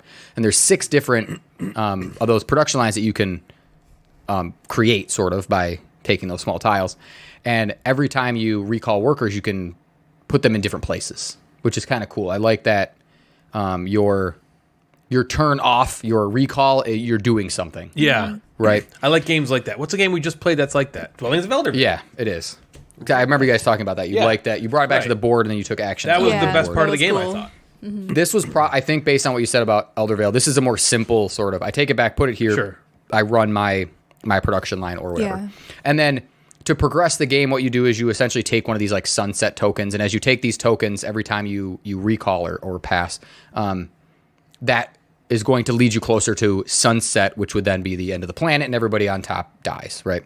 And you're getting points from all of your crew pods that you have put in the caverns, all the ones you have saved. You can get points for the majorities in the caverns. Did I already say that? Okay. Yep. And then there are also points from these cards. So you have these multi-use cards. One of the spots on the board, a few of the spots on the board, let you play cards. So the cards can either be a vehicle to transport your crew pods to the caverns. It can be a special power that you can have throughout the game. Or you can put it aside and it can score for you at the end of the game. Okay. So you can have 3 of those scorecards at most. So you're picking where you want to play that, which is kind of a cool. I always like cool. multi-use I cards. like that too. Do I want to use it for this action right Yes. now? That gives me something sweet. Or if I hold it back, it could be potentially worth a lot more points at the end of the Yeah. game. Yeah. So overall, like the gameplay is pretty simple. Like here are the spots. Here's what you can do. The goal is to get your crew pods off the planet, put them in the caverns, and that's kind of it, right? Yeah. And I had this series of events go through. When this game first came out, I saw the cover and I read about it, and I know a little bit about Luke Laurie because of that Eldervale, and I was like, this looks awesome. I'm like, I'm on it. I want this game. I want to play it. I'm pumped about it. And then I started to read some reviews that kind of cooled me a little bit, and I was like, okay, well, that's too bad. I think I talked to Steph from Board Game Geek, and she was kind of like, it's okay, you know, and I was like, all right, well, let me just kind of pull my expectations down back to earth a little bit. Yeah. And then we played it, and I really enjoyed it. I liked it more than I thought I was going to like it, I think, after That conversation. after the conversation, and maybe I read some other reviews that were like, yeah, it's fine. But I enjoyed kind of, like I said last week, I don't remember about what game, but everything I was doing, I liked what I was doing. It was cool. I liked the player boards. I liked the production line. I liked being able to change what my production line was and have different ones. I had different ones than Devin. She was going energy heavy. I was going this other kind of resource to try to turn into energy. It was just, I liked that whole system on my player board. There is when you recall workers, it seems like you would just want to play your 3 workers and then recall, and then play your 3 workers and then recall, and then play your 3 workers and recall.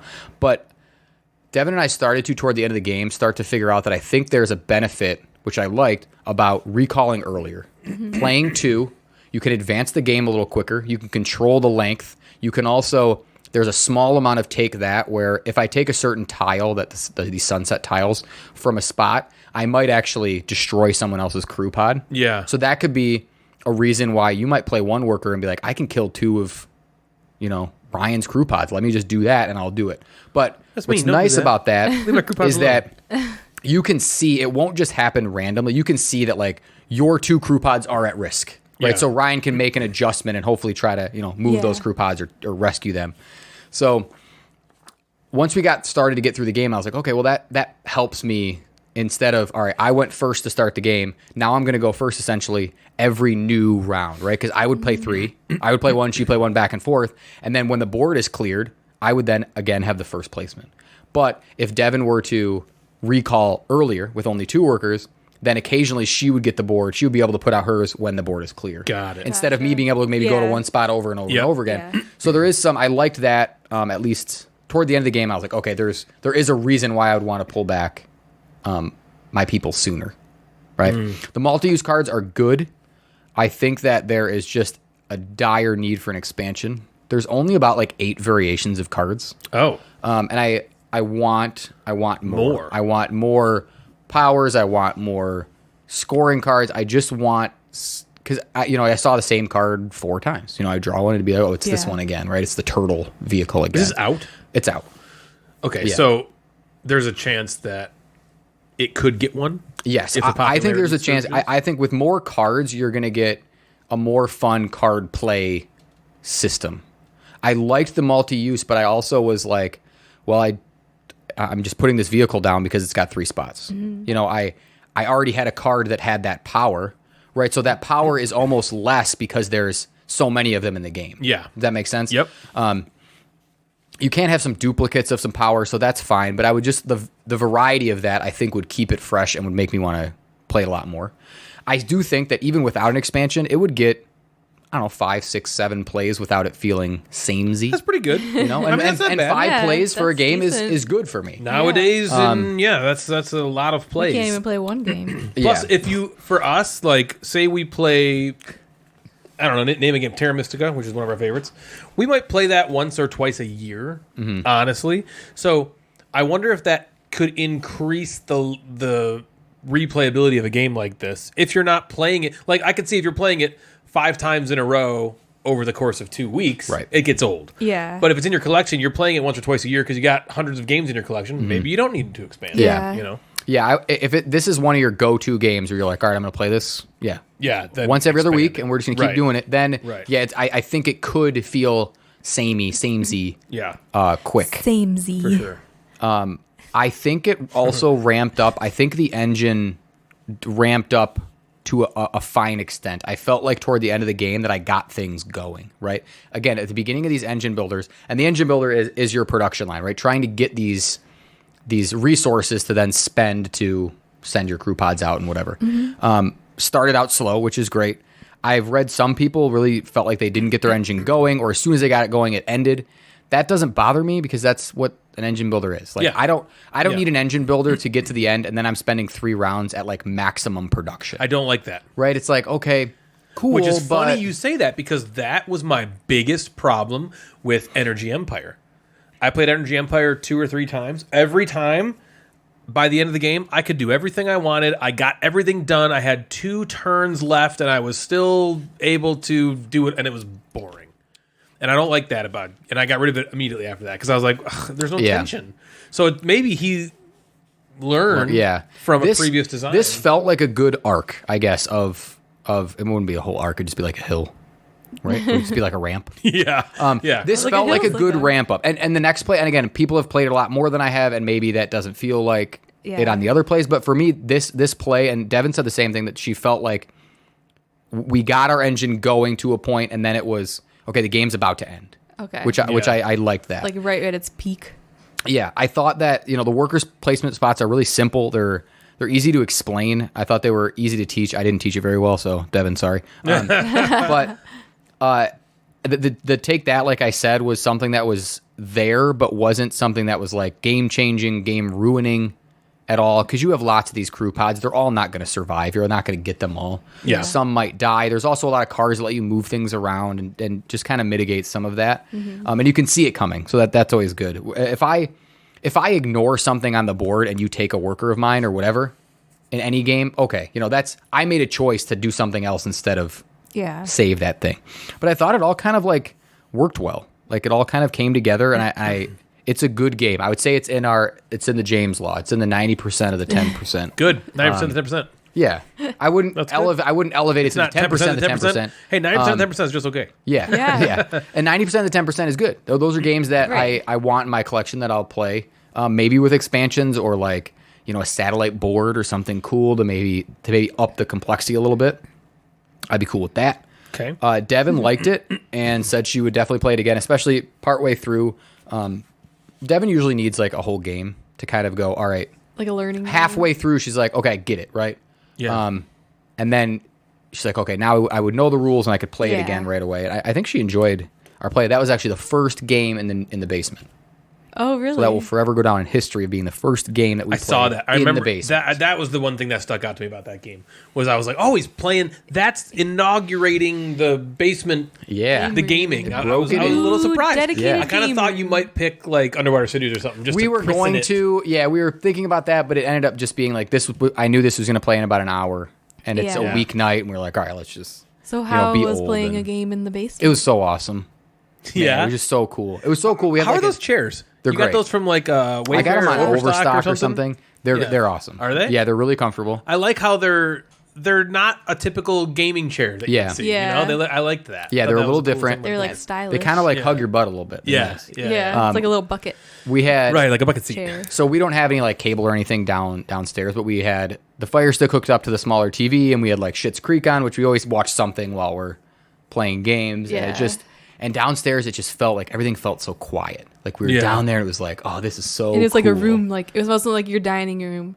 Exactly. It was like a room dedicated. Yes, to it was like games. this is where we play. Which games. is probably cool because like Yeah. I mean, not that you wouldn't clean up your game right after, but like your dining room is multiple Yes. use. You know, you need it to eat and blah This blah blah. is This so just much better games. for pictures. Because then, yeah, for sure. This past week we played the Magnificent, which is part of our 4x4 challenge, which was Sweet. so awesome. Again, Yeah, did you like it more this I did, current dude. I play? felt like I like had everything going. I could like, just did I you like killed it? crushed Devin. Really? Yeah, Oh, no, and it poor didn't happen the Devin. first game. I think we were separated by like one. Yeah. And this game, I just had everything going.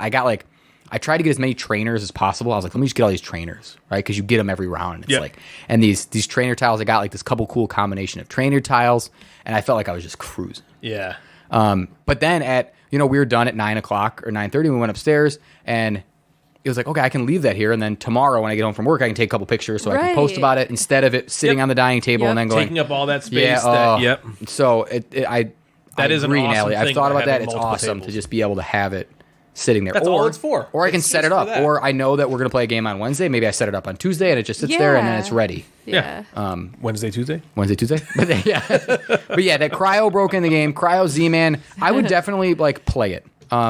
I understand that I think it's going to be a game where people just like it and think it's a good game. Yeah. Or they're just going to be like, I don't want to play anymore, right? Yeah. If there's going to be an expansion, if your Z-Man is obviously listening, Luke Lawyer is listening, give me some more cards. Give me a little, maybe a little heavier choice on a satellite board or something. Maybe a different part of the planet. I don't know. Bake up this nonsense theme and give me a little more meat to make it want to come to the table over and over again. But Yeah. for an hour game, for us to sit down, I won't ever need to read the rules again. Oh, it's that simple. Yeah, I think it's a really solid game. I'm excited to play it more, and it's just freaking awesome looking. The board is awesome looking. You got dual layered player boards that your drones sit in. Ryan, that'll be for you. Your cubes sit in them. The production's through the roof, and I think that could also be a reason why it'll come back to the table a few more times. Awesome. Cryo Z-Man. Cryo, Z-Man. I got nothing. So you're next. Oh, What do you got? You didn't find any jokes? I did, but none of them are to the quality that I think our listeners have been used to. Wow. That's I'm a like- shout out to our listeners. I quality read them is all that? and I'm like, these listeners are way too smart for this crap. Yeah, just none of them are. I don't know. They're just not. There's a couple that are kind of funny, but All right. I'm not gonna just. We'll move I'm on. not just gonna put kind of funny jokes out here Ooh. to our listener base. Yeah. So we haven't heard from Jeff in a while. Jeff, have you played any games? Hey, I've been playing some games. Let's talk about a game called Catacombs Ooh, Conquest. games. Okay. You guys know about Catacombs, right? I heard about Catacombs. I owned played I owned the Catacombs. original Catacombs. No, I'm sorry. We played that a few The times. second edition of Catacombs, and then I backed Catacombs third edition, which is the Kwanchai Moria version. Fancy. That's the bomb. Yep, played that like crazy, probably 10 or 15 times, and then just kind of was like, I think I'm done with it now. Got rid of it, and then this whole slew of the Catacombs universe games have been coming out. Yeah, and- Cubes, towers, panties, all this Panties, tampons. yeah. Kingdom. Catacombs Panties. Kingdom, tampons. something, yeah, Ultra Glide. This is called Catacombs This is Ultra why Glide. we don't let Ryan talk. Catacombs, Yeah. bucket waste. Bucket waste. What kind of game is that? Is this our new Chopped game? You need a bucket waste. A bucket of waste. Oh, you took it even further. Meeples and Yeah, yuck. right, one Well, normal thing in there. Last Catacombs game that I Yeah, talked about and dice. was Catacombs Cubes. Cubes. Yes. Which yes. was in the Catacombs world, but nothing like a Catacombs game. Right. No flicking of cubes, no flicking of nothing. Right. This game comes back to flicking. This is a flicking dexterity, back. flicking game where you flick. I like flicking. Catacombs. Flicking You is just fun. gotta flick it. What's it called? Conquest? Conquest. Conquest. Where you flick is things. this like the Conquistador. lighter Yes. version, like the intro? Yeah, so the box to this whole game fits in a box smaller than Patchwork. What? Oh. So it's a small box. Holy Unless cow. you get the Petro Doodle? no, what the hell is that mat called? A mat. Unless you get the neoprene, Playmat. the playmat. Playmat. Unless you get the playmat, which is freaking sweet, and you should get it if you're Yeah. gonna get this game. Do you have it? Yeah, it's awesome. Everything just doesn't fit in flicks the so box. smooth. Yeah, on of it, course. You know? Playmat's way better. Yeah, unless you're gonna. Yeah, that doesn't fit in the box. You can't fold it in half. Don't do that. You gotta have a dedicated space in your basement that has it's a playmat corner. Yeah. Yep, But behind it's the not a shelves in the huge corner. playmat. It's maybe. It's less. It's 2 feet long, maybe. Let me making that up. It's not very. Where's okay, your all right, playmat take it easy. corner? Yeah, where's your playmat corner? It's in the storage room. Storage. in the It's closet. more of a playmat shelf. Oh, okay. Are they laid out flat? No, they're rolled Oh, up. you rolled them up. They're They rolled make up. like playmat holders. I think it's almost like wrapping Yeah, like paper. those tubes. Oh, Yeah. I had one. The dogs destroyed it. Way to go, dogs. Yep. You mean Natalie's dogs? No. Yes, Natalie's dogs. Way to It- go, they- Natalie's dogs. I called them my The dogs. two- And she was like, "No, they're mine." No. Those are my dogs. Don't try I've to never take No, said there that. was an episode. I don't know if it was recent or whatever, but you said something about you said my dogs, and Natalie was like, "Oh my god, you We said my literally dogs." had just had a conversation the Oh. day before, and I was like, "Those aren't my dogs; they're your dogs." She's like, "No, they're your dogs too. You're their stepdad." I was like, "No, now I'm not Natalie." And also, that tube was just the tube that it was shipped in. It wasn't like a holder that It we is. bought It's a holder. specifically. I was It using held it it for it. while it traveled. And then I came downstairs. There's just bits of cardboard everywhere, and I think they're still everywhere. Like, look over there. I see it. There are There's for our listeners. There are and there's I cardboard don't near like me. the word bits, and there's bits of cardboard all over my carpet. What about They chits? thought it was a toy. Yeah, there's chits and bits. They were Chits playing and with it, bits. and I thought it was cute. And me and Scarlett were laughing As with they were them. destroying my personal property. your property. She thought it was her cute. dogs ruined your My property. and she wouldn't have cared if it was hers. Yep. The other day too. Mac was ripping up a would've box, and he was like around the corner, and he just heard it, and he's like, "That better not be that tiny box that was on the floor." I was like, "Uh oh."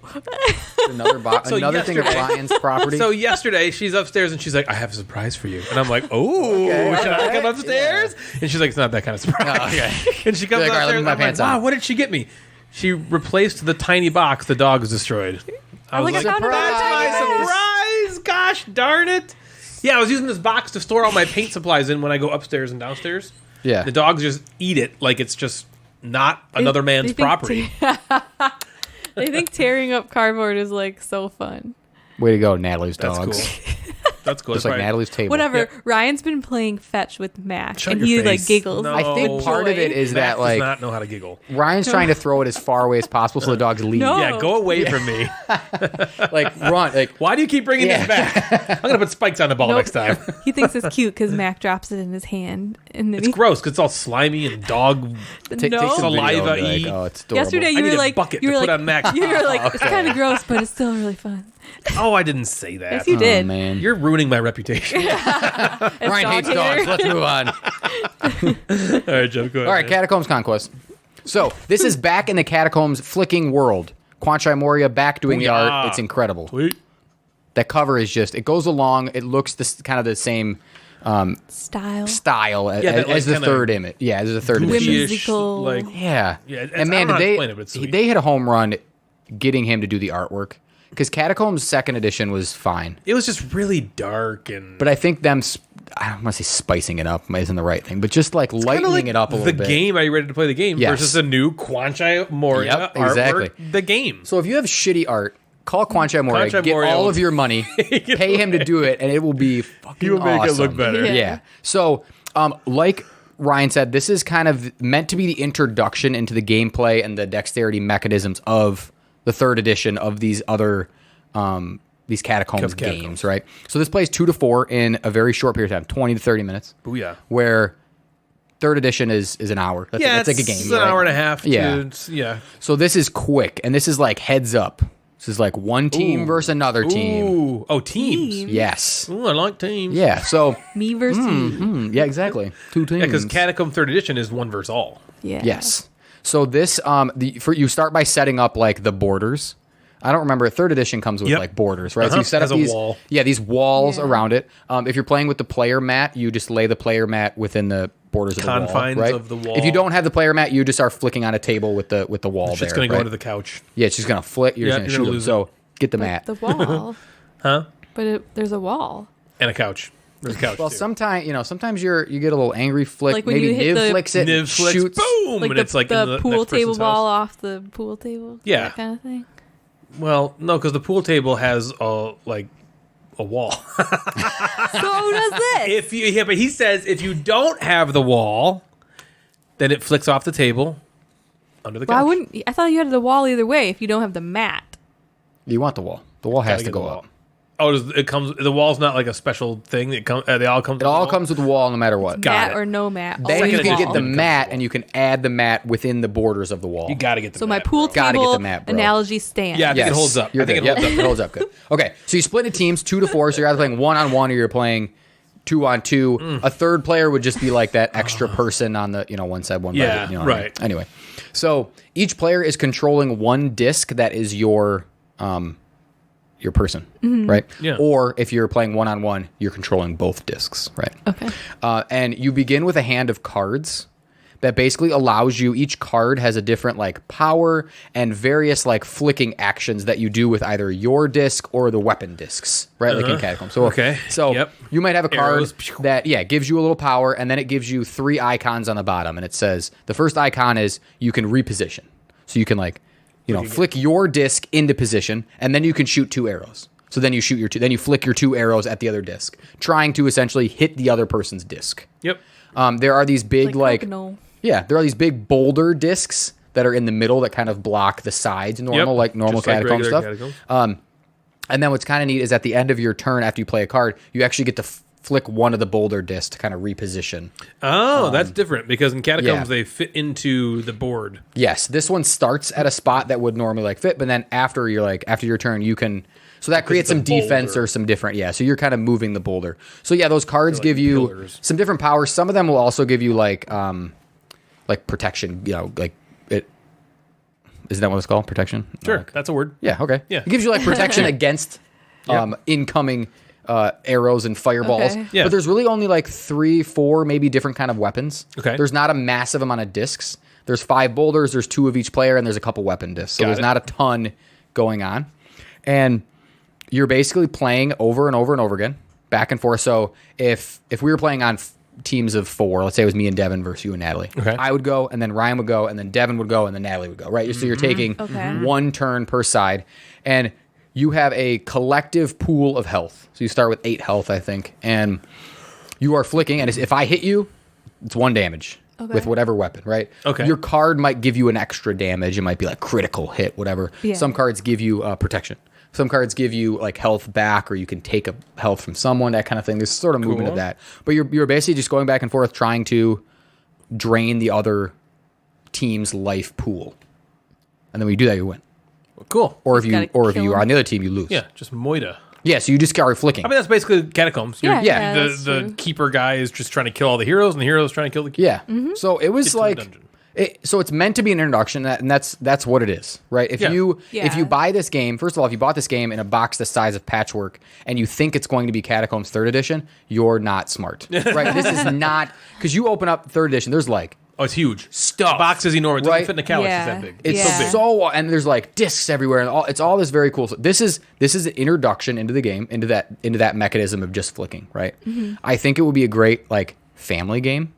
I think Cameron and Lexi could play it. Alexi would win, and Cameron would get pissed, and you'd Yep. never play it again. Yep. But it would be cool. I think my students are going to really like it because their attention span is probably 20 minutes of flicking things Yep. back and Yep. forth. Yep. But they love attacking each other and having that kind of fun. Yep. Yeah. And it's exactly what I think the game should be. It's not Catacombs 3rd edition. It is an introduction. It is a intro level flicking game. The cards are kind of cool. You might just get really lucky and draw the best 4 cards to start the game, and you're like, man, I could just destroy you. Yeah, I'm just right? going to kill you. But I mean, But it also involves like you still have to flick, and there's still fun in like, oh shit, I hit the boulder 3 times in a row. Why do I suck at flicking? This thing shot off the edge.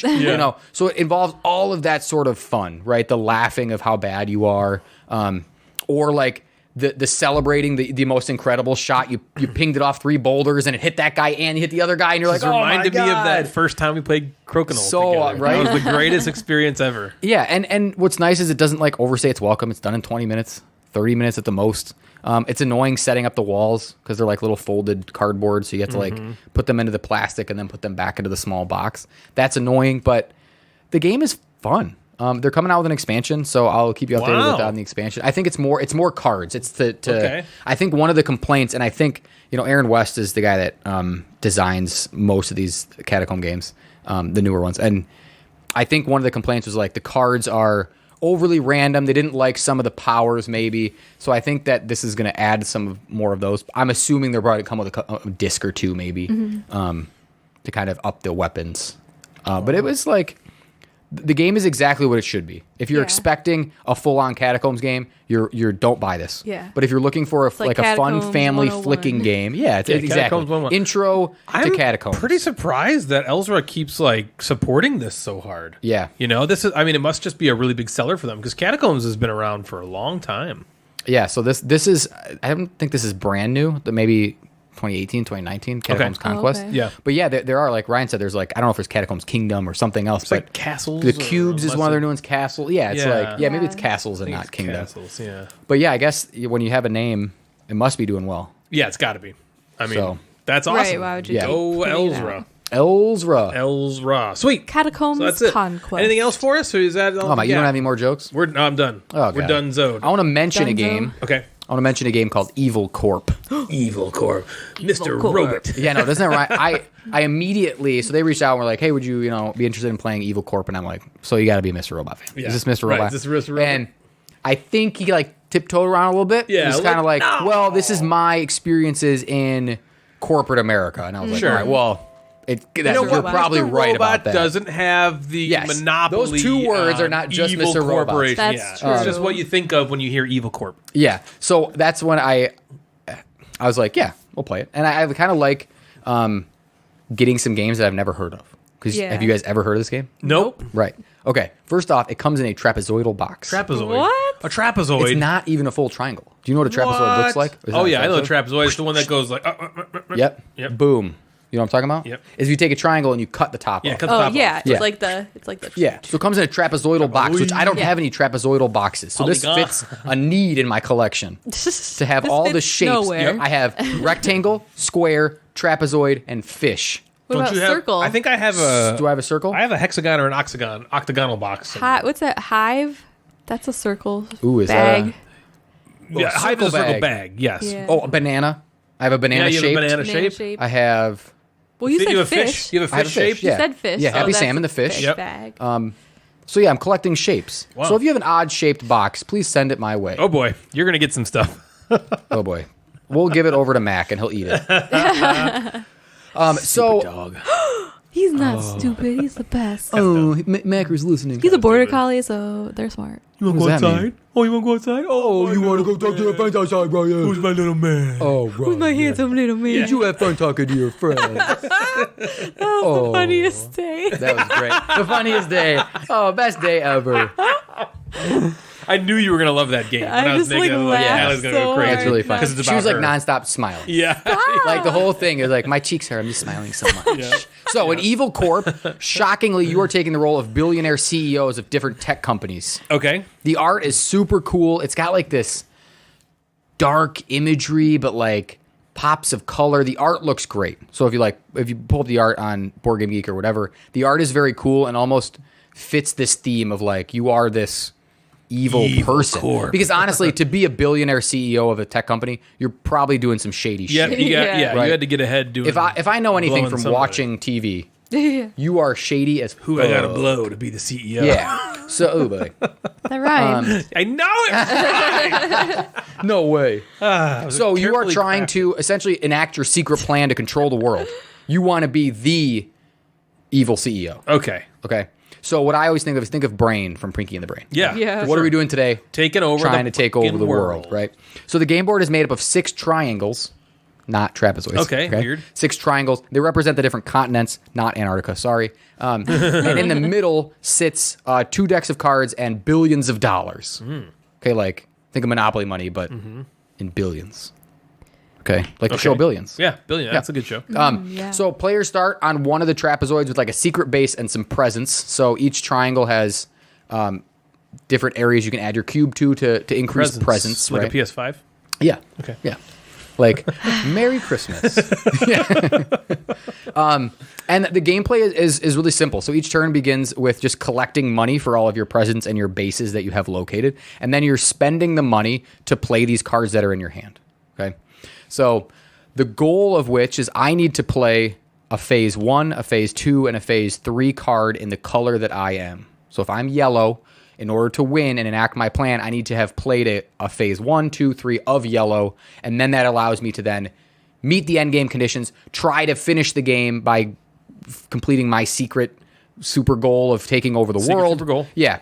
So these cards, a lot of time, this is a player interactive game. A lot of these cards have like nasty things you do to other people. Move their presence, you add presence, you can like play. There's cards that you can play that take money away from people that have presence in certain areas. So it's like highly interactive. It's very like leader chasing sort of. You're kind of going after the person that is the best, that you think is winning. Yeah. Take thatty? It's definitely take thatty. Very take thatty. Very take thatty. But it feels like I don't love games a lot of times where it's like I'm winning and now 5 people are going to attack me over and over again. Yeah, that could be a bummer. So that feels annoying in some games. In this game, it does fit the theme. If I am the strongest billionaire CEO, of course these other fuckers are going to come after me. It's lonely at the top. It's lonely at the top, so people are going to attack you, right? And basically that's what you're trying to do. So you play these negative cards or you play these positive cards that help you or hurt other people, and you're trying to collect your phase cards. And then at the end, if you have all 3 of those phases and you've completed the back of your card, which has like you pay a bunch of money, and if you can do that, then you get then you are it. You are the bomb. So this is really like a cool theme. It's unique. I've never played a game where you're that interactive and you feel like you are that CEO. Yeah, the only other game I could think of that's kind of like that is Netrunner. Oh yeah, where one of you plays a corporation trying to take down the hackers. Then was the hacker trying to get into there. That's a cool theme. Yeah, that theme is cool. It can be very like luck driven because you're drawing cards. I could draw 3 of the phase cards that I need right away.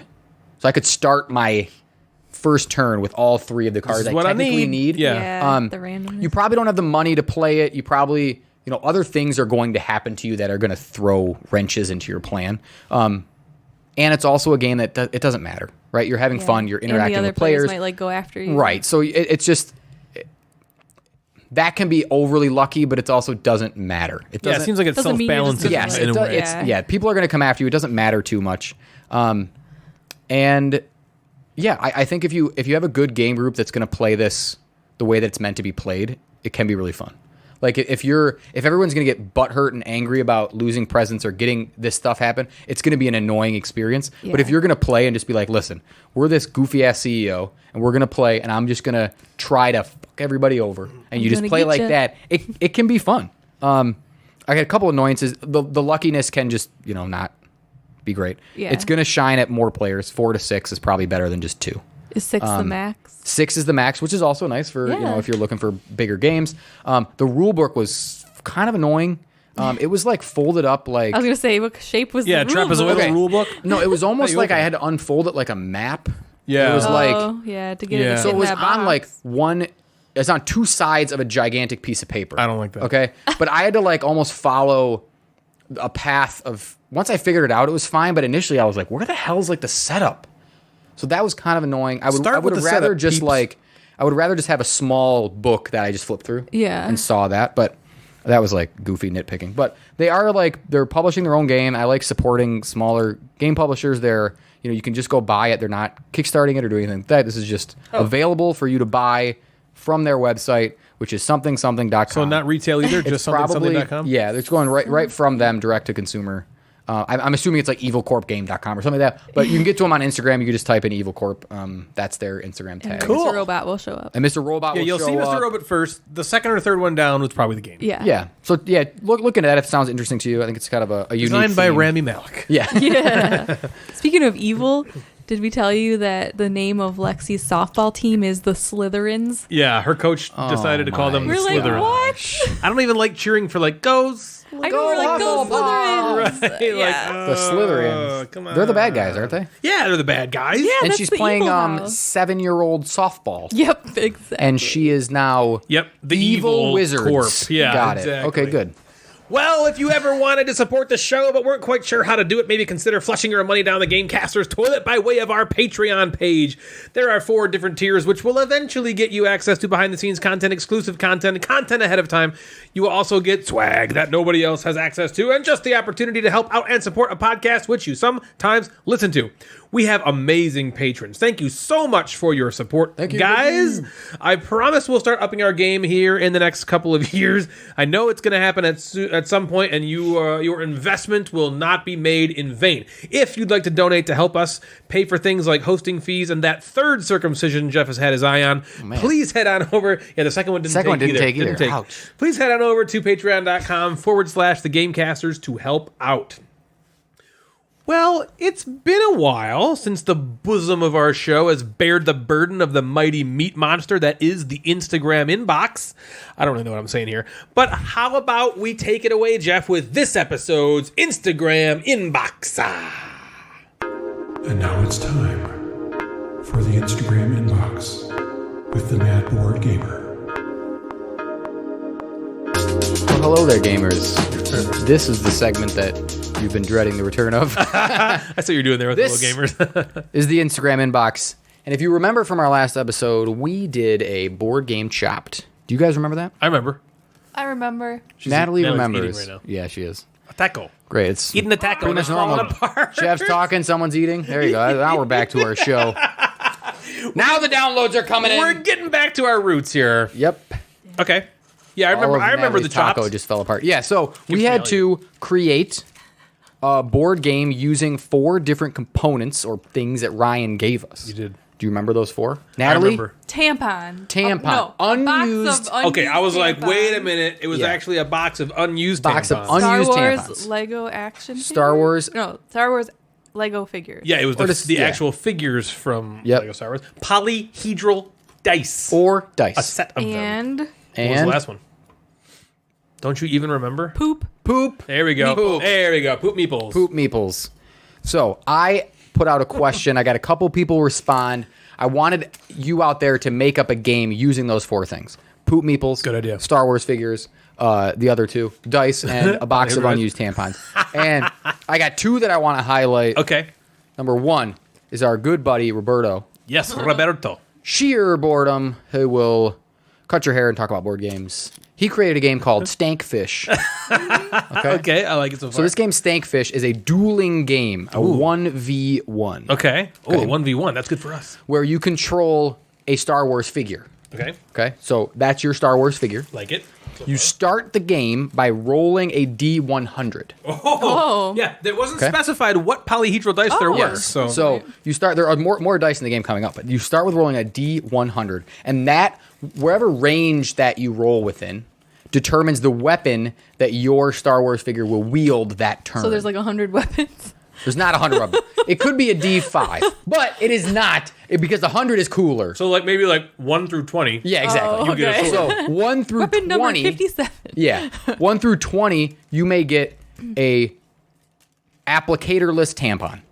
Okay, maybe 21 through 40, maybe you get a tampon with an applicator. And Is then this what he wrote? yeah, He wrote those things? yes, we had a conversation Well, you were about this saying game. it without looking No. at the paper, so I was like, well, Who because knows? we talked about it. I thought maybe we and made it up. well, he gave me the list, and then I had asked some follow up questions. So now I'm just streamlining it a Right. little bit. Right. And then you could work your way up to getting like a lightsaber. That would be cool, right? yeah. If you roll a It's a nat 100, 100. That's like Yeah. 99 or so if you roll a 100, you get the assistance of a poop meeple. Ooh. So a lightsaber wielding poop meeple comes out to help you. Shit. So that's like a bonus. Does it come out of your butt? Yes. Okay. with a lightsaber? What's a butt for? For pooping, For silly. pooping. So all that does is that sets your weapons for the round, and now you like go heads up with the other person. So I might have a lightsaber, Ryan may have the tampon with the applicator. Right? So that would be your weapon. And then you're rolling a different die as like your attack. So if I have then the Depending on what you lightsaber, have. I then have a higher die to then roll to do more damage. Okay. If you roll a nat 100 and get the poop meeple with the lightsaber, do you get the D100 for your attack die? I don't know, but I hope so. That would We be didn't go that sweet. far into it. So that's Yeah. it. It's called Stankfish. Stankfish. I like it. Stankfish. What's the fish? I don't know. Okay. Is that like a Star Wars thing? Well, he said if you get the poop meeple, getting the poop meeple is called stank fish. Oh, that's or something. stank And fish. then I that, see. It's like So shooting the moon. Yeah, so that's the stank fish. I've got the stank Wow, fish. impressive for I like Bruno. it. Yeah. Thanks, So Roberto. the next one, the last one, Sam, Miss French Toast, Uh-huh. have graced us know her. with a press your luck game. Ooh. Okay. I love pressure. Now I had a lot of follow-up questions to her Of course. explanation. I'll So bet I'm you gonna, she I'm had gonna perfect answers. Yes, I'm going to do my best to fill in all these blanks. So, what you do is you remove the tampon from the applicator. Removing it. Okay. So now you are going to take the tampon applicator and you are going to fill it with various Star Wars Lego pieces, like the hand, the arm, the leg, I see. all those Okay. pieces. Okay. So you're going to fill it with it. So it's essentially, think of the applicator as just holding all that stuff. Yep. Okay. And then you are going to put the tampon back in. So it's like now as you Squishing it back in. yeah. So as you now push the tampon, things are going to pop out of the applicator. Oh. It's almost like a syringe. Yeah, Yeah. Know what or I'm like saying? a frosting thing. Yes. So it's like that. You're piping the Lego figures. Yes. So then what? Here's what she said. She said, Yes. so you add the number of poop meeples that you have earned from the card game that you just played, and she said, "I don't know the card game. Details on the card game in development." So you are essentially have this applicator full of Lego. You're playing some card game. If you lose this card game, you have to add poop meeples to the applicator. Wow. Okay. So then you shake up the applicator, and you meeples come then out. press your luck as you're pushing things out, trying to create a full Lego figure. Holy But hand grenade. If That's cool. 3 poops come out, You lose. you lose. How big is this applicator? I It must can be, say, it can be, you know. Chef Samantha, The supersized tampon. I love what you've done transforming the tampon applicator into a piping, a frosting piper. I never would have thought of that. That is brilliant. It's just delicious. And, What is that thing they said something like recently like almost like what did you do? Said the word But like a lot. I know because I can't remember. Well, like, come out. There was like they said like she was almost like basically like what did you do in a way like what did you do but also what did you do, you know? yes, right. Yeah, what did she say? It was something to the effect of, I can't believe you made this. And I can't believe you made this. It was- Exactly. yeah. That's It was my funny. feedback. That's your So I- feedback. Okay. I don't think it has a name yet, but I had lots of follow-up questions based on her first thing. And I was like, so you're just jamming Lego parts in the applicator? I don't understand. Are you trying to like get this? And then toward the end of it, she was like, I hate this conversation. I was like, this is amazing conversation. I don't know what you're talking about. Well, just because I kept asking questions about tampons and applicators and poop meeples. And, Yep. So I don't have a was name to pretty the much it, game. yeah. So Sam, you need to come up with a name of that game. But Yeah, because I think it could get you to be chopped. I think I'd like. That's the main I'd ingredient. go all in on a Kickstarter for that. That sounds great to me. Yeah. Yeah. Can you imagine just the upgrades in that? You like bigger, like huge tampon things where you just have massive like Lego figures coming out of And this. I like that the poop coming applicator. out of it kind of simulates poop coming out of a rectum. Damn near killed him, You know, Natalie. right, Natalie? What does that mean? So yeah, those are 2 games using our chopped pieces from last episode. That's fantastic. Stankfish and Game Good 2 job. Determined. You know what I enjoy? I enjoy having the inbox back, Jeff. Yeah, Thanks. me I'll too. try to get back to it. I liked the inbox. Inbox us more in the future. Okay. Unboxing. Well, now I'd like to take just a moment to talk to you all about the Gateway Board Gaming Network, which you can find at www.thegatewaynetwork.com, and the Gateway Network on Instagram, which really needs to have some attention paid to it. It's been a year for me, so I'd like to take this opportunity to apologize for the lack of developments in the Gateway. It's just I'm trying to get back on track. The insties just kind of fell apart, and we're gonna get those back on track next year. I don't even think I'm gonna continue with it at this point. We're already in May, so we're gonna do the insties next year. I learned a lot from the process about it this year. We're gonna pare it down next year. It's not gonna be quite so large. We're still gonna have the same amount of people if they want to do it still. Hopefully they are not like, what the heck, this never happened. Yeah. I wasted my time. So I'll reach out to them with that later. However, the sole purpose of the network is to help new or up-and-coming content creators grow by shouting each other out. If you go to the Gateway Network website, you'll find other amazing content creators who are trying to grow as well. They're all amazing people who produce fantastic content. It's very exciting, due also in large part to the merch store that we have. We have a merchandise store where you can go to redbubble.com/people/the Gateway Network. There you can find so many amazing items from a large portion of our members. You always wanted to own a Board Game Snobs bath mat that you could dip all of your disgustingness directly finally on to every morning. So go and nab one of them. Today, I'd like to specifically highlight Better Half Reviews. Allison and Bryce are the masterminds behind the multimedia group known as Better Half Reviews. They host a YouTube channel and run a great Instagram account, and they engage and post content constantly. I feel like I'm always getting a notification that says, Better Half Reviews went live. Yep. They're just out there all like crazy. I also feel like I see their merchandise everywhere. Everyone's got that Better Half Reviews shirt that you can find at redbubble.com. Everyone seems to have that shirt on, and it's awesome. So Allison and Bryce have so much fun on their channel. You can really tell. They do Kickstarter previews, game reviews, playthroughs, what's on the table videos, and even collaborations. They're such a fun content creator and an extremely awesome ambassador of the network. So if you're looking for a new awesome YouTube channel, check out Better Half Reviews.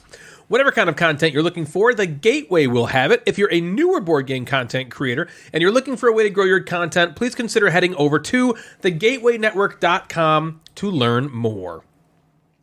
On this episode's Natalie's Nook, we talk about something Natalie wants to talk about and probably get yelled at for talking when it's not our turn. I haven't done that the last What do you have for us today, You guys Natalie? have been more respectful. Where's the song? Natalie's Nook. Natalie's Nook. It's kind of like a babbling brook. There's lots of wetness.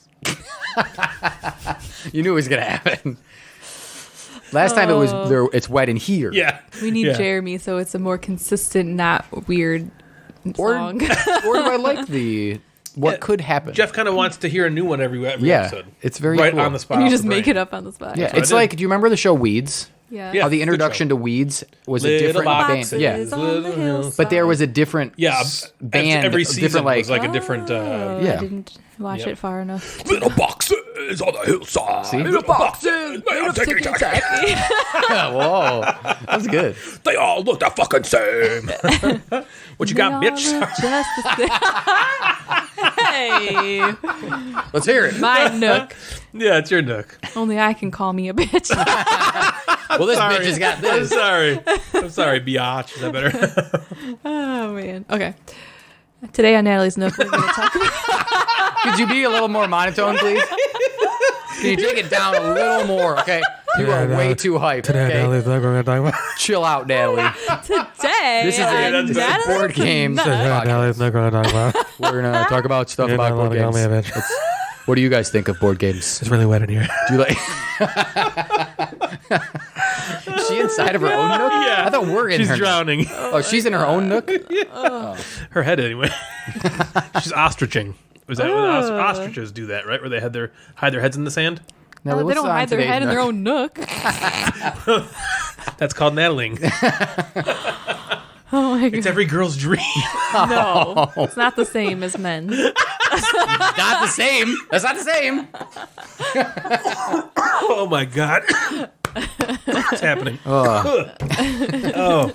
What do you have for us I today? feel like this happens at the beginning of all my notes. Instead of just starting, we have Well, some because ridiculous. some weirdo decided to call the segment Natalie's Nook. So it's Which bound to, weirdo was that? I don't know, somebody on my side of the table maybe. Not saying it's me, Okay, but I'm thinking it loudly. here's my Nook topic. You ready? Okay, yeah. Yep. The bias. Of That's it. Arsenio Billingham. I wanted to talk about two Hall or types Billingham? of board game related biases. Uh-huh. The ownership bias Yeah. and the winner's bias. Those are good biases. The ownership bias is when someone is more likely to like a game because they own it. Yeah. Why do you think that is? Hold on. We're doing this one by one. So we're gonna start with ownership. Yeah, I mean, I could say some stuff. So I think a reason that somebody tends to like a game more or has a tendency to like games that they own more because maybe they researched the games, they're more invested in it, they probably learned it, and they want to like it because of all of those things. And so when they play it, whether it was like a really good game or not, they probably will like it either way, or in their brain subconsciously like it or think they like it because of this bias. What do you guys think? Okay. Well, Jeff, do you want to talk first? Because I have a lot to say. You do? Yeah. Wow. Yeah, I'll start. You start. So this happened. The ownership bias happened a lot when I first started getting into games and growing my collection. Yeah. I can think of a few games off the top of my head that I played, and I felt like I was justifying having it, even though deep down inside I knew the game was not good. I'm like, why? Because it was yours. Because it was mine. And I felt like, all right, I got this game. I brought it to game night, right, where now I'm in charge of game night that week. It's my turn to bring my game that I read. I teach the rules, and then it falls flat, and I'm like, well, that fucking sucked. It sucked for everybody at the table. And it's like, now that's my fault. But maybe I spend time trying to talk it up and be like, maybe it's just that first play. Maybe it's Make this. Oh, I can excuses try to for do it. this, or the next play will be better. I would make a lot of excuses for games that I have. I feel like I've stopped doing that more recently because games can be sent away easier. I can get other games. You know, I've evolved, I think, in my gaming journey to, I think, beyond that. But I always, even today, when I buy a game, I always want to like it a lot more. Of course. And you right? spent money on it. Yes. You spent time I on it. want this game to be amazing. Right. So when it falls flat, it's hard. It's hard to accept, like, shit. I just researched this game and I bought it and set it up and taught it, and it fell flat, and it's like, man, that sucks. You know, that's a bad feeling. And now you're like, well, what else do I do with it now? Does it just sit here? Do I try it again? Do I waste a whole nother night trying to play it? But that's why I buy games, is because I want to like it. Yeah. Yeah. You know? For sure. And it's easier if it's not your game and you play it. Yeah, I'd be if- like, that game to sucks. say you didn't Unicorn like is it Nice because was a piece of shit. That game You know, blows. Yeah, That if game it's not sucked. yours, you don't have to take it home. You don't have to ever play it again if you don't want Yeah. to. And you had nothing invested in it except the time playing it. To me, the feeling is a little more from a juvenile place. It's there's You calling definitely me a juvenile? No, because I am. Believe me, I've Everybody done. has I it, am yeah. going to read an entry that I wrote from a blog that I wrote called "One Blog to Rule Them All." Called nice. Wait, Called what? Ryan's January Nook. of 2014 on this very subject. I'm going to read it in a minute. You had a blog? I have a blog on Board Game Geek. You read about Blog to rule them all. One blog to rule them all. You can find it on Board Game Geek. I only wrote 3 entries back in 2014 and whatever. But one of them once was you called had your third entry, you The ruled them all. Relation- So it was That's over. true, I ruled yeah, them all. yeah, totally. This blog post that I wrote is called "The Relationship Between Winning / Losing / Owning a Game and Liking That Game," which is exactly what you're talking Oh, about nice. here. But before I get to that, my feeling on ownership bias and winning losing bias is seems to be more rooted to me in juvenile thinking, right? Like, that's mine, it's mine. And so you have, I mean, yes, there are definitely the factors of you researched it, you spent money on it, but when I looked at myself and thought about those weren't the things I cared about when I was like, why am I feeling this feeling, Yeah. this bias? You know, I know I wasn't like, well, I spent all this time and money, and I'm sure people do feel that way. Yeah. Absolutely. But it was more like, well, it's mine. It's mine. You know, like when you're young and you're the thing that you have is the best thing, right? That's anyway. All right. So, can I read this? Sure. Do you want to talk before I read this? No, go ahead. It's not super long. Well, do you want to talk real quick about the winner bias before you read it? Because that encompasses all of it? I'm just going to read it. Okay. Here we go. Just like a second ago, Natalie asked, "Do you read books?" I'm like, "Why?" That was so. I can. I have the People capability. don't enjoy, like, I know. reading I have the books. capability. But you Ryan, said can it you like, read it? do you read Like, books? Ryan, can you read it? Do you want me to help? Some people me are to just help like you. constantly May I? reading I books. know, Some people I just get it. don't really. May I read it? Okay, so this is entitled "The Relationship Between Winning, Losing, Owning a Game, and Liking That Game" from January 21st, 2014. In the blog to rule all the blogs. Yeah, but posted by Ryan James. Yeah, this is the blog series called "One Blog to Rule Them All." Okay, it's no secret that there are biases in the gaming world. People normally tend to lean to one side, the lean being more pronounced depending on the person. Of gaming genres such as Eurogames, Ameritrash, war games, or abstracts, to name a few. What I have found, and I don't see it talked about too much, again, this is back in 2014, is that there is a very real bias of owning a particular game and liking said game. There's a similar win-loss bias as well, though that one is a bit more obvious. That one seems more obvious, Yeah, correct? yeah. What brought this to the forefront of the normally tumbleweed-riddled chasm that is my brain was a post in the recommendations forum asking which game to get, Terra Mystica or Zulk in the Mayan Calendar. Okay, my gut reaction was to simply say Terra Mystica. I hit reply and started to type exactly that. Then I hesitated for a moment and asked myself, wait a minute, why? Did I really think Terra Mystica was better than Zolkin. I've only played Terra Mystica once, back in 2014. Yeah. Not that that means I can't like it better, but I didn't even stop to think about it. The first thing that came to my mind was Terra Mystica. And I think it's because that's the one I own. A friend of mine owns Zolkin, Bill, and we make a point in our gaming group to not purchase the same game that the other members have for diversification purposes. But I wasn't sure that I sincerely thought Terra Mystica was a better game than Zolkin. I just kind of felt like I should stick up for the one in my own collection. I ended up responding and saying that the games are very different and it's difficult to compare, that they're both great, yada, yada, yada. And that's partially true. But I was thinking about which game would I rather play. And of course, it's the one in my collection. But that's not really fair and wasn't answering the original poster's question accurately, which got me thinking more about the subject, hence the reason for this blog post to rule them all. So there are a couple different ways of exploring this topic. First, the ownership bias. I clearly found that the bias I have towards a game that I own seems to possibly cloud my judgment on whether or not I find it fun. You tend to root for your own game a bit harder, possibly overlooking faults and things you might find boring if it were a game maybe in someone else's collection. When people get rules explained to them, they tend to zone out, right? They rules yawn. Mm-hmm. But why doesn't the rules explainer ever seem to get bored? Maybe rules are just boring to listen to, but possibly it's that people just don't quite care as much to learn the game if it's not their own. Second, there is does my group really seem to enjoy this bias? If I bring out a game, and Jeff just talked about this a minute ago, and the group appears to be asleep at the wheel the entire game, it greatly impacts my desire to play it again, and usually makes me want to ship it out as soon as I can. There are exceptions, of course, but I've had a great number of games go out the door after my group seemed to not enjoy them. I've been super excited about a game, learned the rules, watched videos, read reviews, looked forward to playing it with the group. Then we play it, and they're just kind of like, eh. And then all the wind is immediately taken out of my sails, and I get rid of it in disgust. Part of it is the whole, might as well not waste time on a game that's never going to get played. But more so, I think that if they don't like it, I don't like it. Which is weird. Another bias, maybe. Rarely will I keep a game around that the group didn't immediately latch onto just because I liked it so much. Maybe it was just an off night. Maybe the game would hit if people were in a different mood. Too late. The game's soured for me and it's got to go. Which is crazy. Weird. Third, the win-loss understanding the game bias. The game could be the greatest game in the world, but have I lost every single time I've played it? And how badly? Am I at least competitive? What does that do to the way I view the game? Moreover, if I win the game, even once, how much does that cloud my judgment of a particular game? Winning shouldn't automatically equal liking a game, but I find that for me, probably because I win so infrequently, because back when I wrote this, I'm playing games with Jeff and Bill who win everything. They do. You guys just win everything. I don't know if it's the same way now. If you guys win everything now. I don't win anything. But that, yeah, right. But anyway, so I win so infrequently that when I win a game, I give it much higher marks in my brain than if I don't win.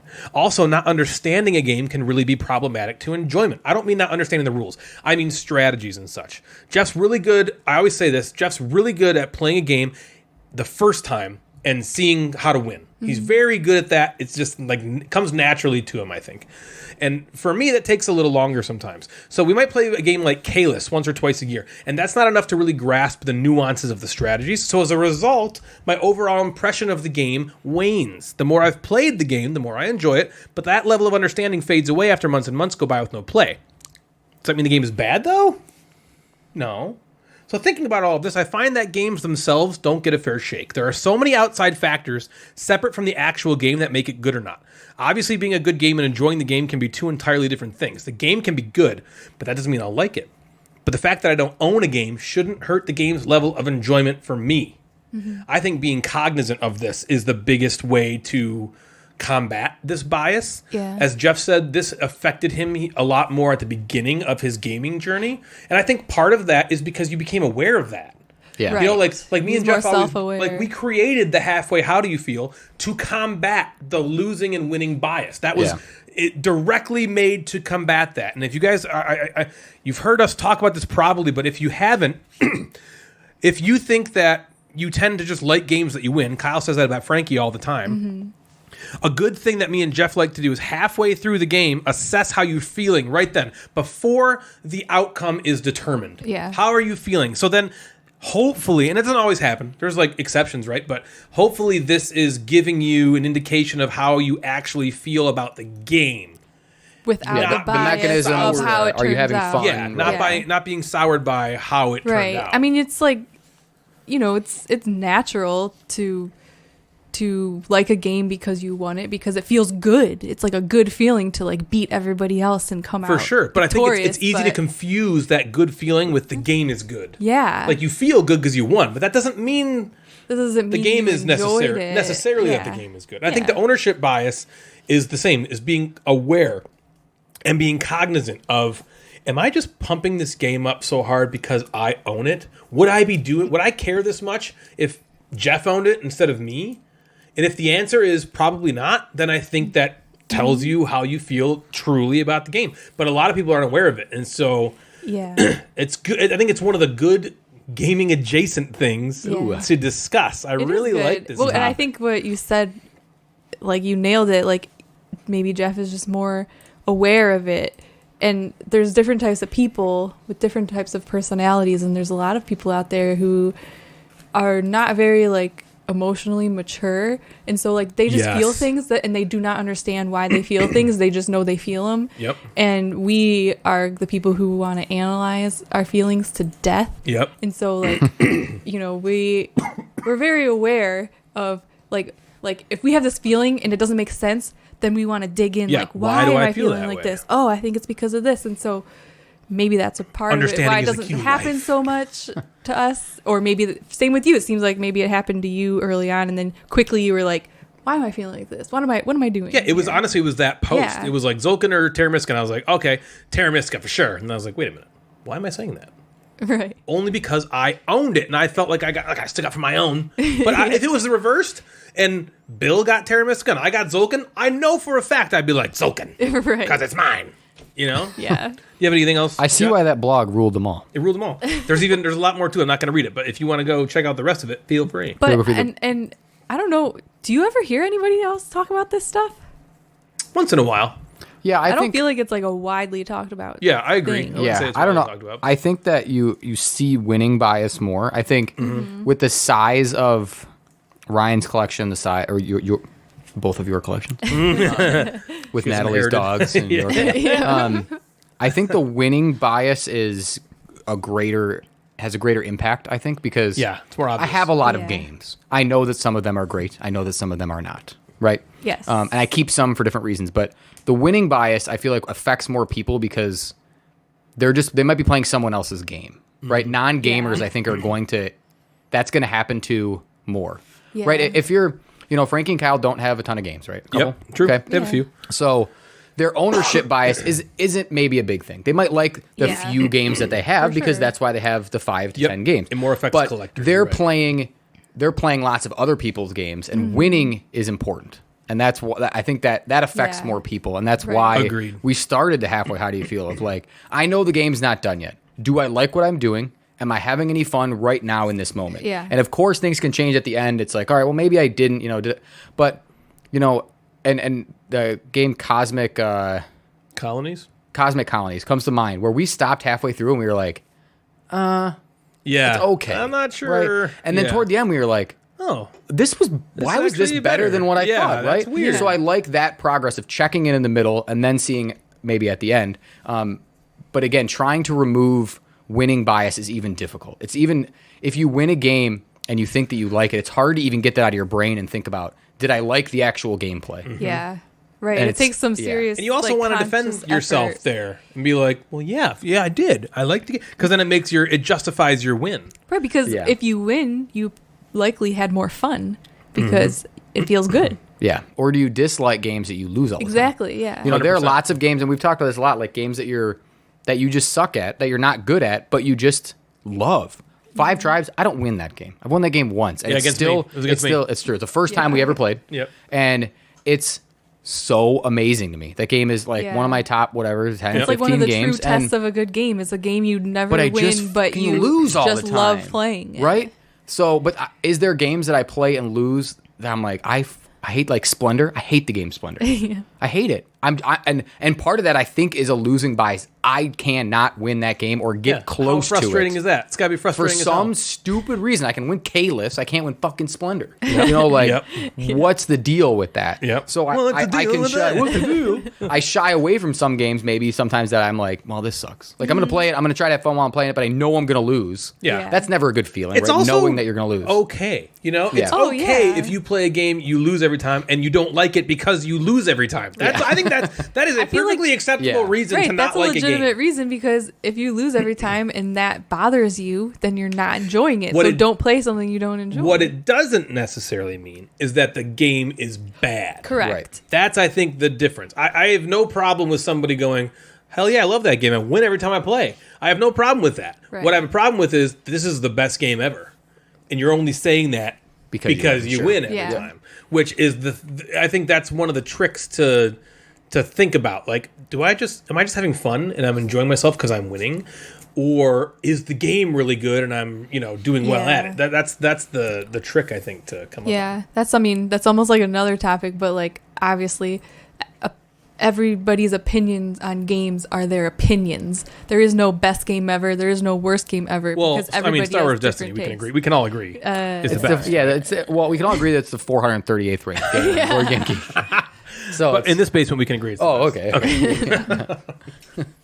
Yeah, I mean, this is one of my favorite board game adjacent topics to discuss. And I didn't know you were doing this. I did not even know. We don't know Natalie's Nook. Sometimes Pre-Nook. should I tell you ahead of time? I feel like sometimes I you like guys this are better. like, "Oh, I have things to say, but I gotta write it down." Well, this one I guess was a little different because you were just like, the ownership bias, go, and we were just kind of like, Well, you had Ryan had the blog that ruled all the blogs. I know. Well, when you said that, I was like, "Cool, I'll find that for blog."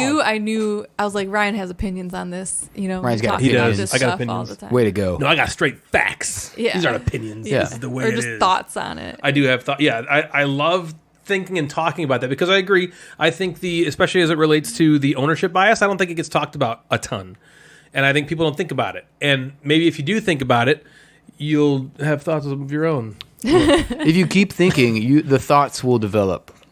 Whether As you it think. matters, The probably more not. thinking, the thoughts will come. But I think as it can you think. help you in terms of dismissing a game or keeping a game around in your collection too long. Yes. You can, if you think Yeah. about things like, okay, am I only sticking up for this because I've won the last 3 times? Am I only sticking up for this because it's in my collection versus not? Like, what if Yellow and Yangtze was Jeff's game? Do I still revere it?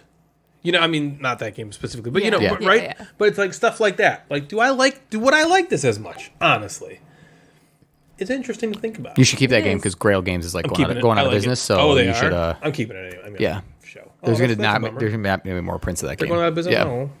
or they're on their way out. Great Nice Nook you got topic. there. Yay, Natalie. That was good. For today's game of the episode, we're going to do something a bit different. Just kidding. Literally everything we've done has been different the last 5 episodes. I've done a new game the last every episode. Yeah. I've been a game creating fool, churning out new games faster than sexual innuendos, which for me is hard. That's what she said. Hey yo. So today we're going to take it back to chugga chugga chugga chugga chugga. I thought maybe because I saw the bell. Yes, that's right. We are playing the Association Station, Oh, man. a fan favorite and maybe a host favorite. There's a couple of these in here that's Jeff's going to make me. He's going to attempt to make me cut out. Oh boy. And we're going to have a good time. So I have 10 games here. We haven't played the Association Station in a number of episodes. Long it's been a while. time. So what I'm going to do is I'm going to review Yeah. the rules. In this game, I have come up with 10 board games that I have in some way associated into either another phrase or a opposite, or just basically I'm going to read a phrase and Natalie and Jeff are going to have to figure out what game I'm associating it with. Let's just give an example because that was a terrible explanation. If I say Constantinople, Natalie, you would say that game is Istanbul. Right, that's the best. I know that's always your example. Okay, fine. If I say skirmish boobs, Jeff, I'm talking about War chest. There you I was go. like, I don't remember Okay. this one. Yeah. All right. So that's how the game works.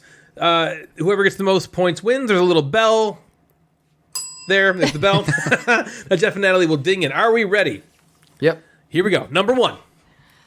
Big cat mandibles. Big cat mandibles? Yeah, big cat. Why is it funnier when you say it? What is a big cat mandibles? Big cat mandibles. Is it like it's like your mouth or jaw?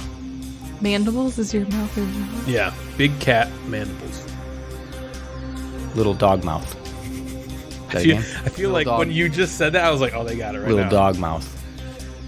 Big cat mandibles. Small dog teeth. Natalie. Jaws of the lion. Correct. Oh. Jaws of the lion. A lion is a big cat. Mandibles are jaws. Very good. 1 point for Natalie. I get Yes, it. not Way to go. always opposites. Okay. Number 2. Mother Earth design. Mother Earth design. Jeff. Terraforming Mars. No. Oh. Ooh, no. Okay. I went with total opposite. Yeah. No, that's Designing, not a bad guess. terraforming. It's not good. Design. Mother Earth design. We can come back to it if you want to. Mother Earth design. Mother Earth design. Yeah. Writing it down? Okay, we'll come back to it. Number 3. Will Wheaton to Sheldon Cooper. What? You did the hand thing again. I know. You did the hand Shoulder thing. move, shoulder bob, hand First move. math, then Then- First First we're going to math. school, then head movement, shoulder. I don't think I deserve that was a good voice one. inflection. Sheldon Cooper. Yes, Will Wheaton to Sheldon Cooper. Will Wheaton is Sheldon Cooper. Oh, you were about to ring in. Yeah, but I don't know if that's a game. Say it. Well, let's do it. Jeff. Nemesis. Correct. That's what I was gonna say. Nemesis, but you I was gotta like, just ring I've in, never ring heard of in. that game. Nemesis is a game by Awakened Realms, one of their maybe their most Yeah. famous game. Big one. Big one. Yeah, so Will Wheaton is Sheldon Cooper's Now I get it. Nemesis. Now I But then get they the became Very like good. buddies. shoulder bob head. Shoulder bob hand move. What'd you say? Well, they became buddies. They did, but I mean, Yeah. Okay. Yeah. Number 4, Indiana Jones. Is that it? That's it. Indiana Jones. That's all it is. Indiana Jones. Indiana Jones. There's a porno called Indiana Jones. Oh my gosh. Is that That's the clue? not the clue. Oh, okay. Indiana. Indiana It's up to you to figure it Jones. out. Indiana Jones. Maybe it's like Michigan Smith. Thor and Dr. Jones. Dr. Jones, Thor and Dr. Dr. Jones. Jones. One plays with lightning, the other plays Indiana with Jones balls. goes into the temple, kills Nazis. He's a Nazi killer. True. Um, I see his hand. We can come back to it. You want to come back to it? yeah, I don't think I have it. Okay. I don't. Yeah. Number 5. Oh boy, here we go. Cut this out. Grandma's vagina. What? Grandma's vagina. Grandma's Okay. Grandma's vagina. vagina. I don't want to write that. Grandma's vagina. Well, just get it correct then. Number 5. Grandma's vagina. I just wrote grandma's badge. Grandma's That's vag. better. That's Yeah, way better. yeah. Grandma's vag. Grandma's vagina. So what's going on with? So you have Indiana Jones, Grandma's vagina, I got and it. Natalie's still. Oh, Jeff. What? Grandma's vagina. Yes. Forbidden Desert. Yes! Oh my gosh. Beautiful. Forbidden Desert. That's messed up. You got a messed up There you brain. go. That one's 3 points. How did you do it? I don't know. I don't even know that game. Because I was gonna ring it. If that was wrong, it should have been the right Should've been the answer. right Yeah, answer. yeah. No, you got it. Nailed it. Number 6. Yosemite, Yellowstone Central. Natalie. Parks. Parks. Those are all parks. Correct. Is it Parks? Oh my gosh, that was good stuff. Okay, I'm like, so please what say is the that's score right. right now? Is it 2-1? 2 to 2. 2 to 2. Oh, you okay? All right, so 'Cause we didn't still get have to. Mother we didn't get Earth to. Design and Indiana Jones. Yeah, you got the first one and then just that one. I got Grandma's vagina and Will Wheaton Dude, to Sheldon Grandma's Cooper. vagina. Very nice. Impressive. Nice job on Grandma's Thank you. vagina. Thank you. Hope you're That proud of Forbidden that Desert one. is tough. Okay, here we go. Number 7. Take no knockout. Take no knockout. Correct. Take no. Take. No. Natalie. Takanoko? Oh my gosh, No. you got it. I was like, Let me Jeff's gonna finish get it writing right this. I was like, did you just once say Jeff it with a writes different Oh. pronunciation? Yes, I just said I it with a see it different now. pronunciation. Yeah. I'm like just gonna get that right now. Take no knockout, take no ko. Very good, very good. Number 8. Don't feed him after midnight. Oh, crap. Feed him after Yeah, don't midnight? feed him after midnight. Don't feed him after midnight. Don't feed him my first after dog's name. midnight. Right, midnight. Oh, Well, after it's midnight. Gremlins.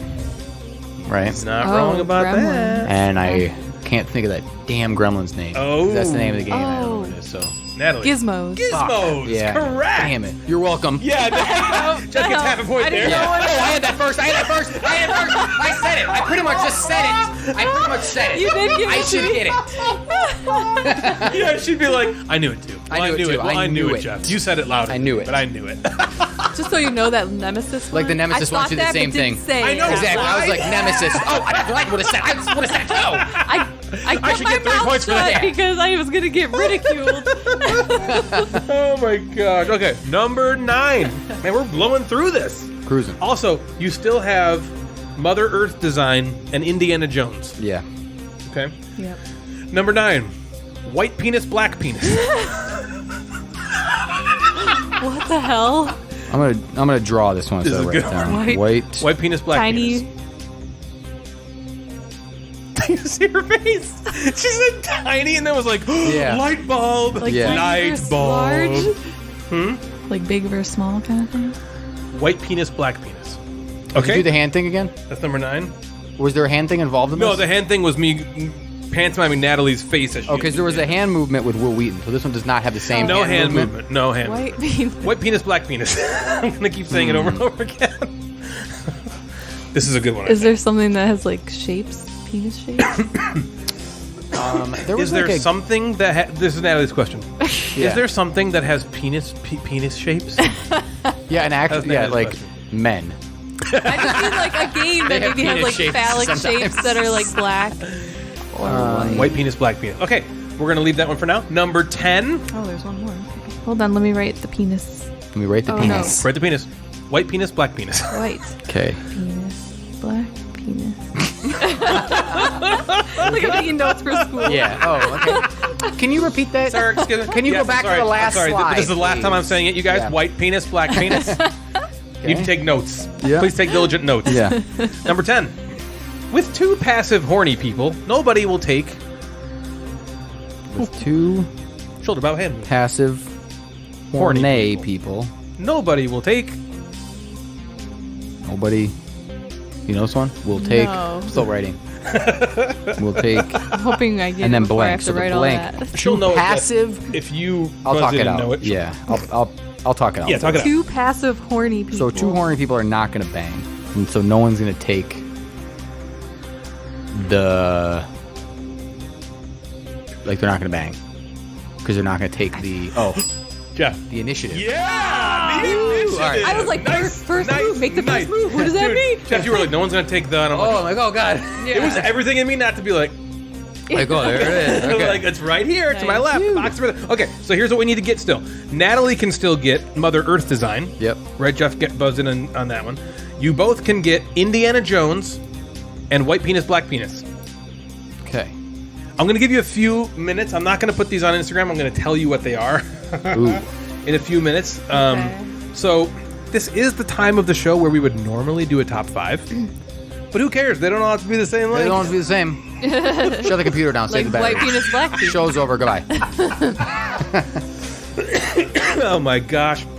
Are we mixing it up? Are we just lazy? Is this just foreshadowing to a trivia game where we play in 100 episodes from now where we say, this is the only episode we didn't do a top 5, episode Ooh. 64? I guess you'll have to wait and see or see not to find that out. See not. So before I head into the outro, I should say, do you want to take a stab at Mother Earth design? Oh boy. I'm gonna take a stab that I think's wrong. Okay, let's hear Go it. ahead. Stab away. Planet. Oh, incorrect. Mother Earth That's good, design, though. in fact, was Gaia Project. Gaia, as you know, is Mother Earth Oh. Did I know Project. I get. design. I have a guess, but I don't know which. I'm gonna guess the white penis. White penis, black black penis. penis. Let's hear it. Okay. I believe that. I have like a series of games. I'm gonna say the Tiny Epic something. I don't know the Tiny end of that. Epic something? Tiny Okay. Epic Penis. No. That's not a game. That is not correct.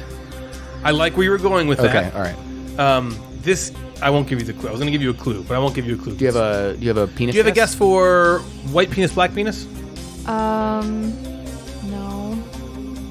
Do you want to know what it is? There's this game. Is that a clue? Where you splay a map out onto the table and you're looking. Micro macro. Macro. Yeah, that's good. You get it now. I get it now. Would have been great if you. Yeah, if you what? didn't get that. And then number 4. Indiana Jones. Indiana Jones. This one. Wait, is it Indiana Jones? No, it's okay. Indiana Jones. It's right. Indiana Jones. I feel like this I one. will get this. No, this one is probably the least cryptic. You might think it's really cryptic, He's, but it's really not. He's in the Explorers. He's It's an a explorer. game that I own. Ooh. Oh yeah. Natalie's Oh face man, whipped look around. like, Here we go. what? Indiana Jones. The thing is, I don't really know Lost a ton about Expedition. Indiana Jones. Here's what you'll know. Here's another clue. Do I have to like know the movies? This is a game that we talked about on the podcast not too long ago, so back when we were still playing games, which wasn't too long ago, and I compared the theme of this game to none other than Indiana Jones. Jones. I knew it. Thor and Dr. Jones. Lost You have to Ruins of buzz- you have Arn- to buzz in. Oh. Lost Ruins of Arnak? Correct. Oh, The Lost Ruins there of you go. Arnak. Did that Baby. win it for her? No, she was already winning. Oh, she was already I'll winning. say that shouldn't count. You gave us clues, you know. Yeah, She won but you 4 to both had 3 the- in a legit. You both had in the- the legit game. Okay, without those last Yeah. couple. Yeah, 4 to 3 in a legit one. Other than Grandma's what you don't know Vagina. is I Grandma's got. Vagina was the best guess. It was worth a game lot of points. of all time. That was a Yeah. 5-point. And I already had Gizmos. I got Gizmos.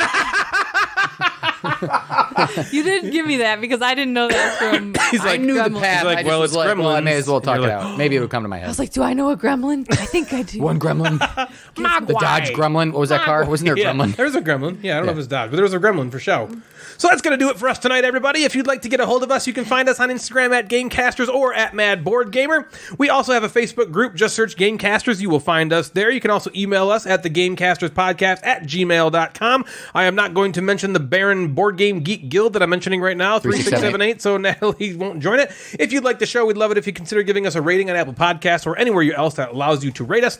We've also got a Patreon. If you want to support the show, feel free to head on over to patreon.com/thegamecasters. There's also a merch store where you can find all sorts of different Gamecasters, Mad Board Gamer, Gateway gear. So head on over to redbubble.com/people/Gateway Network. So for Natalie and Jeff the Mad Board Gamer, I am Ryan, and you have been listening to The Gamecasters. Good night, everybody.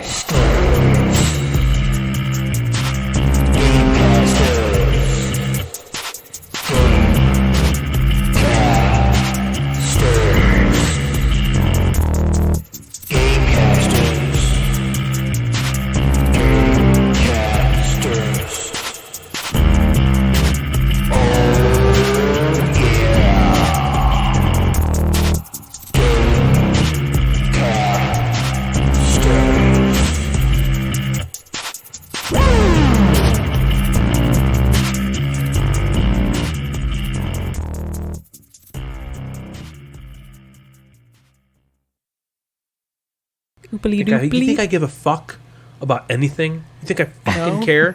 Like, do you even fucking think? Are you recording? Like, what the fuck do you think? Are you even Yeah. fucking thinking? Don't even fucking think about what I Stop fucking think. Fucking thinking. Just stop it. Don't say that.